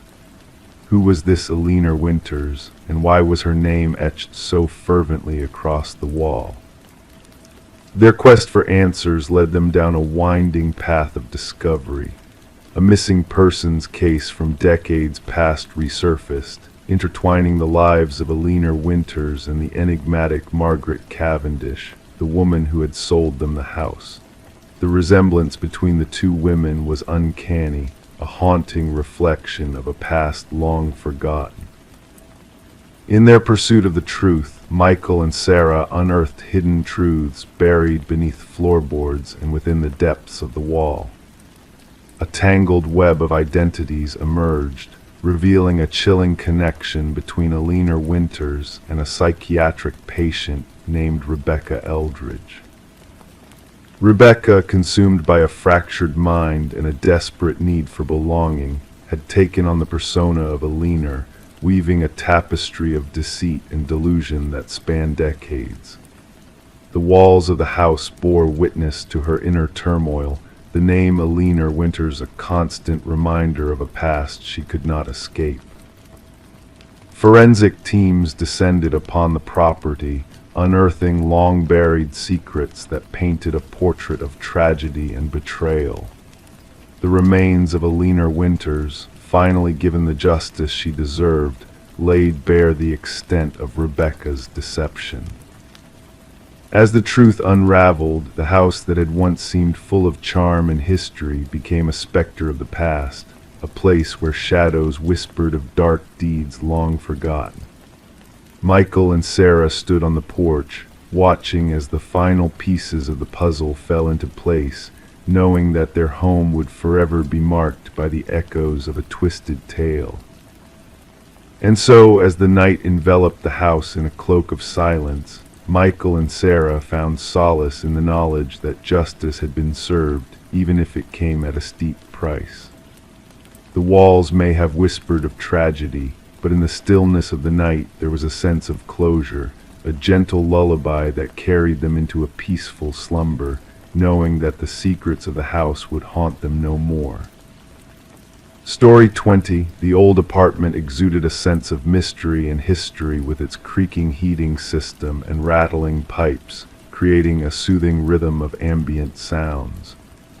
The occupant, Detective Morgan Shaw, found herself drawn into a perplexing tale that unfolded within the walls of the building. As she stood in the empty apartment, a chill ran down her spine as she focused on the rusted vent cover that seemed to hold secrets within its depths. The forensics team meticulously combed through the area, capturing each detail with flashes of light from their cameras. Alina Reeves, the missing victim, had an unsettling story that echoed through the vents, reaching out to Shaw like a ghostly whisper. Officer Patel recounted Alina's distress, the voices she claimed to hear, dismissed as mere noises by the building management. Kneeling by the vent, Shaw traced the deep scratches, evidence of a struggle that transcended the physical realm. Alina's fears and paranoia painted a haunting picture of a woman tormented by unseen forces, her reality blurred by the whispers that seemed to permeate the very walls of her home. The details of Alina's life unfolded like petals of a fragile flower, revealing a woman beloved by many, yet plagued by a sinister presence that lurked within the building. Shaw pieced together the fragments, connecting the dots of Alina's unraveling mind with the eerie occurrences that had led to her disappearance. The recordings from Alina's phone unveiled a chilling dialogue between her and an unseen entity, a voice that beckoned her into a realm beyond comprehension. Shaw listened in solitude, the rain outside a somber backdrop to the spectral whispers that echoed in her mind. The building's dark history cast a shadow over the investigation, each tenant leaving behind a trail of fear and unease. Harold Weber, the enigmatic superintendent, emerged as a key figure, his calm demeanor masking a deeper connection to the haunting whispers that plagued the residents. A hidden passage revealed a clandestine world within the walls, a sanctuary for voyeurs who lived in shadows, feeding off the fear and vulnerability of those he watched. Shaw delved deeper, unraveling a web of deceit and manipulation that led to the heart of the darkness lurking within the building. Weber's meticulously kept records painted a chilling portrait of his obsession with Alina and others before her, his actions driven by a twisted desire to merge their souls with the very essence of the building itself. His arrest marked the end of a reign of terror that had gone unnoticed for far too long. As the trial unfolded, Shaw found herself face to face with a man whose delusions had shattered lives and left a haunting legacy within the walls of the apartment building. Weber's words echoed with a sinister certainty, a reminder that some horrors never truly fade away. The whispers lingered, a ghostly echo of a past that refused to be forgotten. The vacant apartment building stood as a silent witness to the darkness that had once dwelled within its walls, a place where the boundary between reality and nightmare blurred into a haunting symphony of whispers and shadows. Story 21. In the stillness of the night, a phone call came through, a mere pocket dial at first, just static and muffled whispers drifting through the line. The operator almost dismissed it as a glitch until a voice pierced through the chaos. A woman's urgent whisper broke the silence. "He's here." He, and then nothing but eerie quietness. The mysterious call originated from an empty house, a place that had been abandoned for years, shrouded in secrets and forgotten by time. There were no signs of forced entry, no disturbances in the dust-covered rooms. Yet in the dim light of the kitchen, the phone sat on the counter, its screen softly glowing, as if beckoning for attention. Detective Morgan Reed found herself entranced by the enigma of the call, pressing the playback button repeatedly, hoping to unravel its cryptic message. The abandoned property had once belonged to the Sullivan family, before tragedy forced them to flee following a devastating house fire that devoured a part of their home. Since then, the house stood deserted, except for the occasional visits by the caretaker, who swore that no intruders had crossed its threshold in years. "Background check on the number," Morgan inquired of her partner, Detective Walsh. The answer sent a chill down her spine, registered to Catherine Sullivan, the deceased daughter who had perished in a car accident 3 years prior. As Morgan gazed at the phone sitting in the evidence bag, she grappled with the inexplicable nature of the case.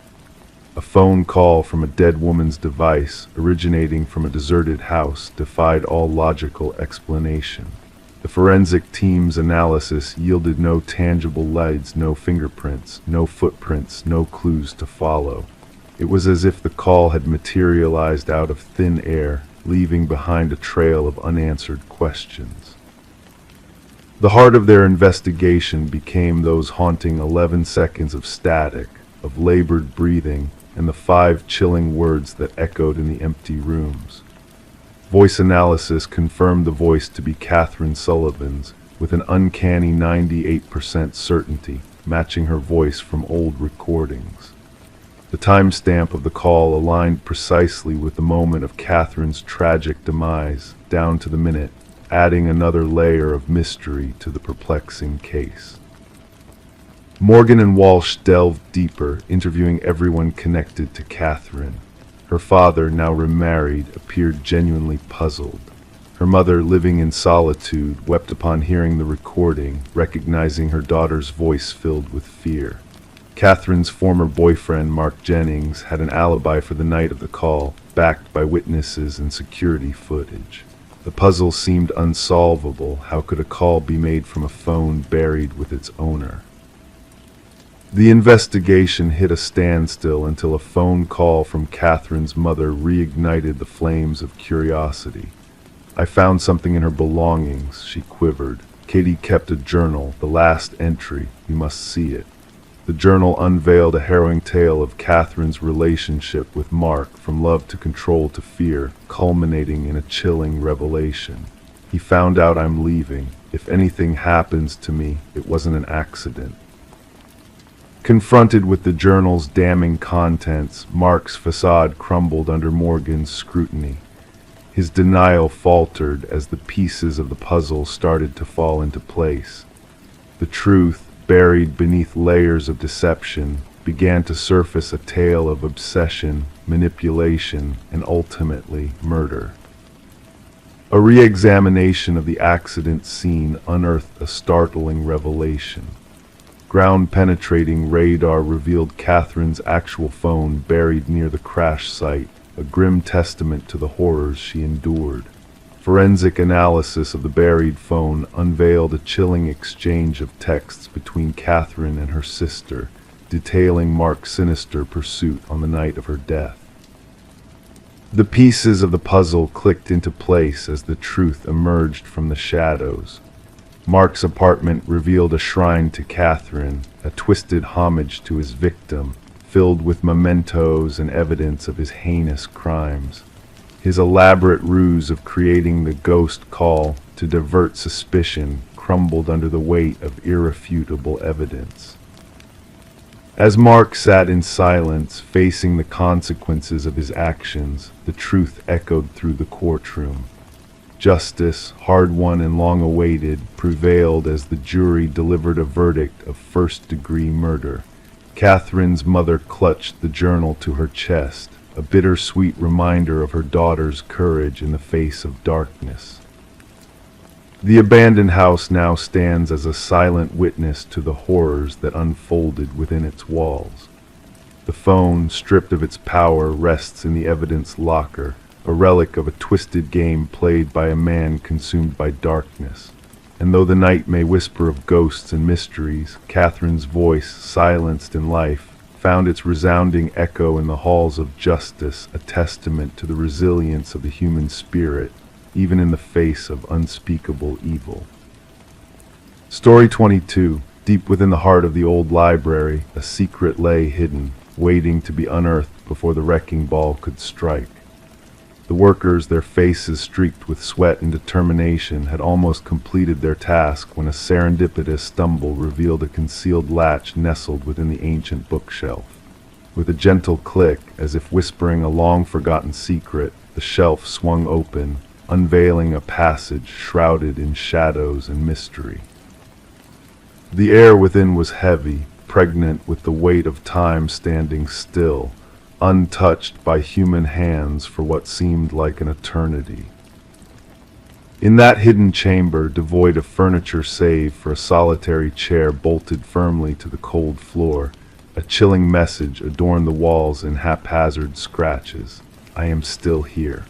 The foreman, his brow furrowed in unease, wasted no time in alerting the authorities.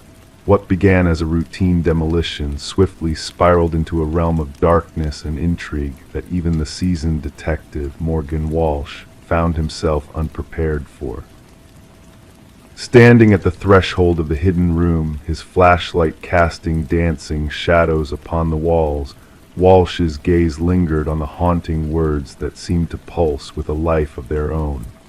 Secure the scene, his voice reverberated through the cramped space, commanding respect from the officers who stood at attention. No one disturbs a thing until forensics descends upon this enigma. The library's history whispered tales of a bygone era, of the Harrington family who once held sway over the town with their wealth and influence. The donation of the library to the public following the mysterious disappearance of their daughter Rebecca had long been a subject of speculation and sorrow.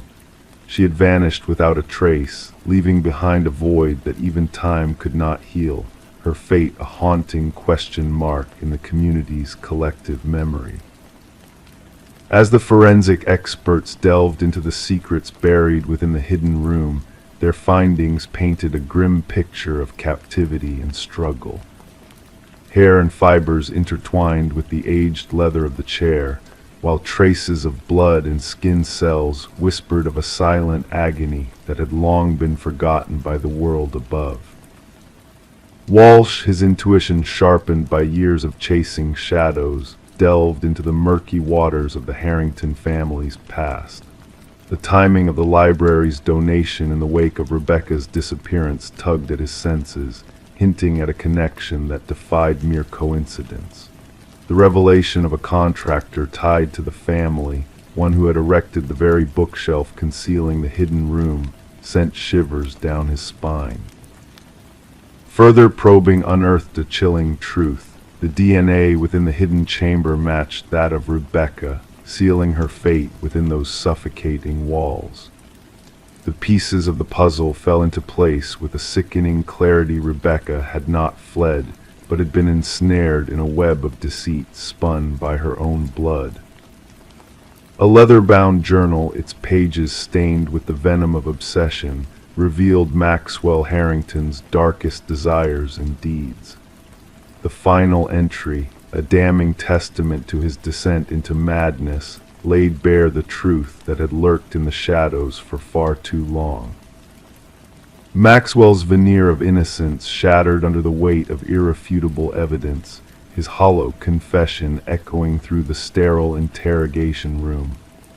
The truth, long suppressed by layers of deception, emerged like a specter from the depths of the past, demanding justice for a life cut short by treachery and greed. The excavation beneath the hidden room's floorboards unearthed a grim reality, a skeleton clad in the remnants of youth, a silver bracelet glinting in the harsh light of revelation.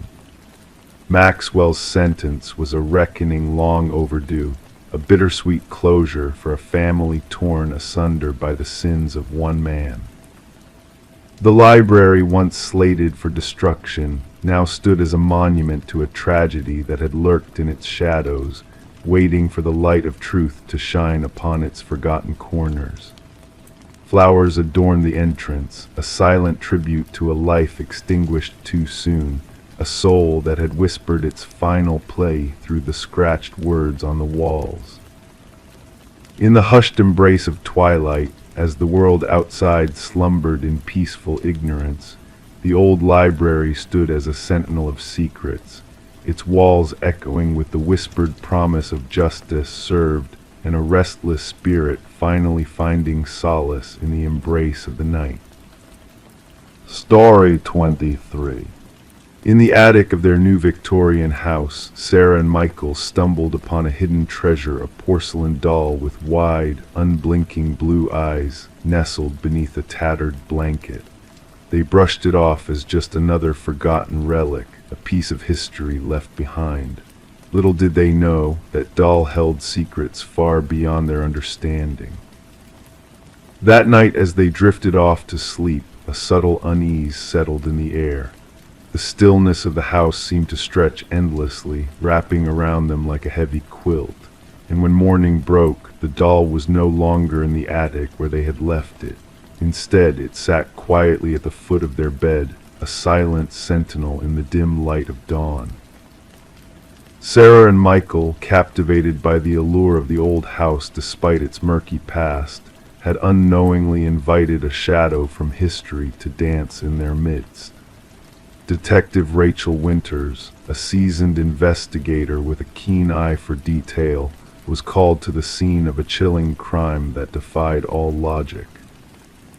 The victims, a young couple much like Sarah and Michael, were found in a macabre display of artistry in their own home. The woman's body contorted into an unnatural pose, eyes wide with terror, while the man lay nearby as if caught in a desperate attempt to flee an unseen horror. As Detective Winters meticulously pieced together the puzzle of the crime scene, she couldn't shake the feeling that something more sinister was at play. The house whispered tales of past tragedies, of lives cut short under mysterious circumstances, each thread leading back to the haunting presence of the porcelain doll. Interviews with neighbors unveiled whispers of shadows moving where they shouldn't, of ghostly laughter echoing through the empty halls in the dead of night. The forensic team's findings only deepened the mystery, traces of antique fabrics intertwined with the very essence of the house, as if the walls themselves held memories of bygone days. Delving into the history of the property, Detective Winters uncovered a dark legacy woven through the decades, a doll maker with a twisted obsession, a daughter lost under tragic circumstances, and a final creation rumored to hold a piece of the creator's own soul. The pieces of the puzzle began to align as old photographs hidden in the attic revealed a truth too chilling to ignore. The doll, once a mere object of curiosity, now stood as a harbinger of doom, its presence a spectral echo of a past that refused to be forgotten. The investigation took an unexpected turn when a distant relative of the doll maker shared tales of arcane rituals and forbidden knowledge, of spirits bound to inanimate forms in a quest for eternal life. The line between reality and nightmare blurred, leaving Detective Winters grasping at shadows in a world where reason faltered. And then, in a twist of fate that defied explanation, the doll vanished from police custody, leaving behind only whispers of its malevolent presence. Detective Winters, haunted by the case that eluded her grasp, retired into the shadows of a past she could never fully escape. The new owners of the house, unaware of the darkness that lurked within its walls, chose to leave the attic undisturbed, a silent tribute to the mysteries that lay dormant. But on quiet nights, a subtle rustling could be heard from the attic window, a soft laughter drifting on the breeze like a lullaby from beyond the veil. And so the tale of Sarah and Michael, of Detective Winters and the enigmatic doll, faded into legend, a whispered secret passed down through the ages, a story of love and loss, of haunted dreams and the enduring power of the past. Story 24. The Polaroid had aged gracefully, preserving a snapshot of a birthday party long past. Smiles adorned the faces, candles flickering in the background, nothing out of the ordinary at first glance. But when the daughter inherited the box of old photos, a chilling discovery awaited her. Among the familiar scenes there lurked a mysterious presence, a figure lurking in the shadows behind the jovial group. A man half shrouded in darkness, standing just beyond the gentle glow of the candles. He was not part of the family. No one could recall his presence at the celebration. Yet in each photo he drew nearer. Sarah Winters stumbled upon the collection while clearing out her late mother's attic post-funeral. A simple cardboard box labeled Memories held a treasure trove of faded photographs capturing joyful moments from her childhood. What should have brought comfort instead ushered in a descent into the unknown. In the initial photo, he was a mere whisper, a silhouette on the periphery of her 7th birthday bash. The shadowy figure loomed near the glass door, his features obscured, watching intently. In the subsequent photo, taken moments later, he had crept inside. By the third, he stood ominously behind her uncle. None of the individuals in the photos appeared to acknowledge his presence.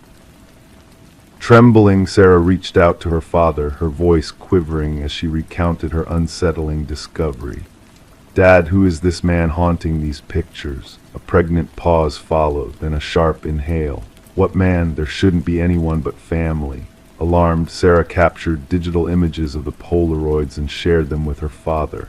His subsequent call left her unsettled, his usually steady voice quivering. "It can't be. We would have noticed a stranger."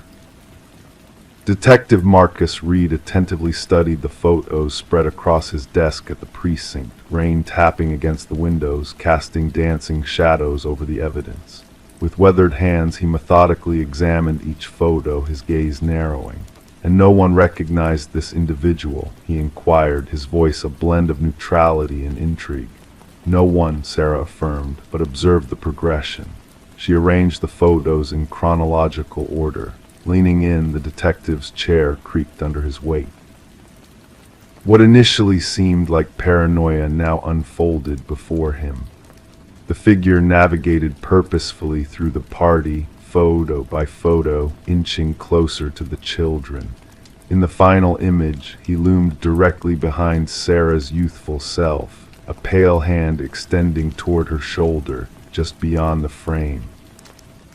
"The photographer," Reed proposed, though his skepticism bled through.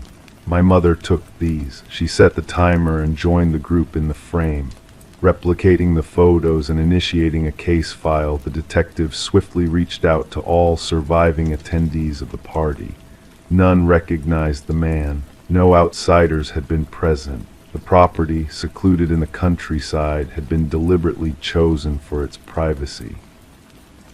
Facial recognition software failed to unveil the mysterious figure, always strategically obscured in each photo, as though cognizant of the camera's lens. Yet there was a practiced, deliberate air about his demeanor. The investigation could have stalled there had Sarah not unearthed additional photos in other family albums. Various gatherings, different years, the same enigmatic figure always lurking in the background, perpetually unnoticed in the moment. A computer specialist enhanced the images, stripping away decades of decay. Under the harsh digital light, details emerged: a scar on the wrist, a distinctive ring, a faint reflection in a window revealing features previously cloaked in shadow. The breakthrough arrived via dental records. The teeth visible in one enhanced image matched those of Robert Keller, a maintenance worker who had vanished after being interrogated in connection with 3 child abductions spanning the region. Cases long gone cold, cases that unfolded mere weeks after the documented gatherings. Records unveiled Keller's employment at the company responsible for cleaning the vacation property where Sarah's birthday had transpired. Possessing master keys to numerous rental properties in the vicinity, the properties where other families had congregated, properties from which children had vanished. Subsequent searches beneath Keller's former residence unearthed small items buried beneath the concrete: a hair clip akin to one worn by a missing girl, a toy car belonging to a vanished boy from a family reunion, a bracelet Sarah recognized as her own, presumed lost in her childhood. Alone in her apartment, surrounded by the photos that had unveiled decades of concealed horrors, Sarah awaited news from the detective. Confirmation arrived that remains discovered near one of the vacation properties belonged to one of the missing children. DNA validated the tragic truth. Eyes fixated on the final birthday photo, the warm candlelight illuminating her family's jubilant expressions frozen in time. Her younger self oblivious, with the figure haunting in the shadows behind her, a vigilant observer, patient, calculating, invisible to those basking in the moment of joy. The revelation intertwined unsolved mysteries over the years. Families obtained closure, albeit not the solace they had sought. The shadow in the family photos had emerged into the light of justice, his presence acknowledged after years of concealing within plain sight. Sarah gathered the photos, returning them to the box. They now stood as evidence, a testament to the unseen dangers lurking within captured moments, obscured figures drifting through celebrations undetected, leaving mere traces of their existence within frozen fragments of time. Story 25. In the stillness of the night, where shadows dance and whispers linger, there stood a house shrouded in mystery, untouched by the passage of time. For years it remained vacant, a silent witness to secrets buried within its walls. The neighbors spoke in hushed tones of the young woman who had vanished, leaving behind an empty space that echoed with unanswered questions. When the new tenants crossed the threshold, a sense of unease hung heavy in the air, a feeling that something lingered just beyond reach. The bedroom, locked from within, held its secrets close, resisting the intrusion of curious minds. With a creak and a groan, the door yielded to their persistence, revealing a scene frozen in time. The room bore the marks of solitude, the bed neatly made, the mirror reflecting a world untouched by human hands. A solitary candle, its flame long extinguished, stood as a silent sentinel to the past. And there, upon the desk, lay a notebook, its pages whispering of a life interrupted. Detective Morgan, a seeker of truths in the darkness, traced the words written by a ghost of the past. Elise Winters, her name a whisper on the wind, had penned her fears and hopes within those pages. The ink, still wet with the weight of her final words, spoke of a presence unseen, of a danger lurking in the shadows. As the investigation unfolded, the room revealed its secrets one by one, each clue a thread leading deeper into the labyrinth of deception. Elise, a paralegal with a keen eye for detail, had stumbled upon a web of deceit woven by those she once trusted. Her pursuit of justice had led her down a path from which there was no return. The room, a silent witness to the unfolding drama, held within its walls the echoes of a life cut short. The candle, a symbol of hope flickering in the darkness, bore witness to the battles fought within its glow. And as the truth emerged like a phoenix rising from the ashes, justice made its slow and steady march towards those who had sought to silence the voice of the voiceless. In the end, it was not the walls of the room that held the key to Elise's fate, but the hidden passages that wound their way through the shadows. Vincent Harriman, a man of power and privilege, found himself ensnared in a web of his own making, trapped by the very walls he thought would shield him from the light of truth. As the courtroom fell silent, the echoes of Elise's courage lingered in the air, a testament to a life cut short but not forgotten. The house, once a sanctuary for secrets, now stood empty, its walls echoing with the whispers of the past. And in the stillness of the night, a light flickered in the upstairs window, a beacon of hope in a world shrouded in darkness. Story 26, The Realtor's Secret. The listing from the realtor made no mention of a basement. The blueprints, meticulously studied by the family, revealed no trace of it. Yet when they decided to rid the living room of the worn-out carpet, a hidden door was uncovered. Its heavy, rusted handle beckoned to them, daring them to discover what lay beyond. It took the combined effort of 3 family members to pry the door open, revealing a passage shrouded in stale air heavy with the scent of damp earth. As they descended the steps into the darkness, anticipation mingled with trepidation. They expected to find a storage space, but what awaited them was far more unsettling. In the dim light, a single chair stood beneath a swaying light bulb, casting eerie shadows across the walls.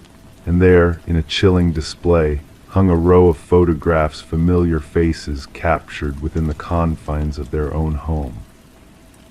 The Mercer family had moved into the suburban property during the harsh grip of winter, seeking solace in its character and history. Little did they know the depth of history that resided within the house, waiting to intersect with their present in a most violent manner. Detective Sarah Connors and her partner arrived at the scene, the fluttering yellow tape already marking the perimeter secured by the crime scene unit. Mrs. Mercer's voice trembled over the phone as she recounted the shocking discovery beneath their feet. Connors wasted no time, instructing her team to document every detail before further exploration. The forensic team's camera flashes illuminated the small basement, its concrete walls painted a somber gray. A solitary chair bolted to the floor, a bare bulb casting shifting shadows, and the wall adorned with a haunting display of photographs meticulously arranged in chronological order. Each image captured moments of the Mercer family's daily life, raising more questions than answers. The investigation unraveled a disturbing pattern. No signs of forced entry, no stolen possessions, just a profound invasion of privacy that left the family reeling. Fingerprints of past owners lingered throughout the basement, hinting at a sinister presence woven into the house's history. As they delved deeper, inconsistencies in property records emerged, leading them to a contractor who had worked on the house years before. His denial of the existence of the basement only added to the mystery, sending shivers down their spines.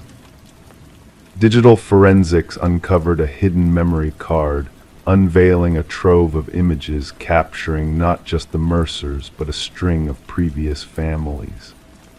The eerie voyeurism extended to audio recordings, exposing an elaborate surveillance network meticulously concealed within the house. The discovery of a hidden monitoring station behind the wall of photographs shed light on the true mastermind Edward Kelvin, the house's original builder who had vanished without a trace.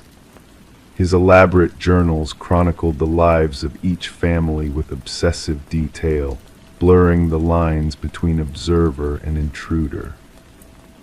The manhunt for Kelvin led them to a chilling revelation. Curled within the hidden passages he had crafted, Kelvin regarded the families as mere actors in his twisted drama. His delusions painted them as willing participants in his surveillance, a notion that sent chills down the spines of all involved. The trial exposed the extent of Kelvin's voyeuristic design, a house built not just for living, but for watching an architectural marvel turned into a nightmare for those who unknowingly played their roles within its walls. As Kelvin faced the consequences of his actions, the families he had violated were left grappling with the ghosts of their past. The house, once a sanctuary, now stood as a testament to betrayal and intrusion, its walls echoing with the whispers of a man who had woven himself into its very foundation.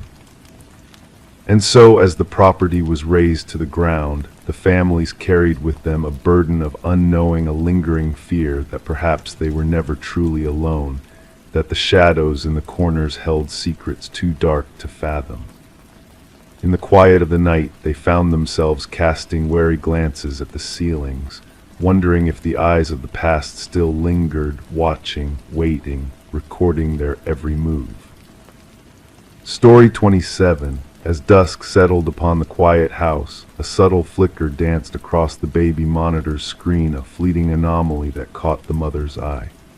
Brushing it off as mere interference, she continued her evening routine, unaware of the unsettling chain of events about to unfold.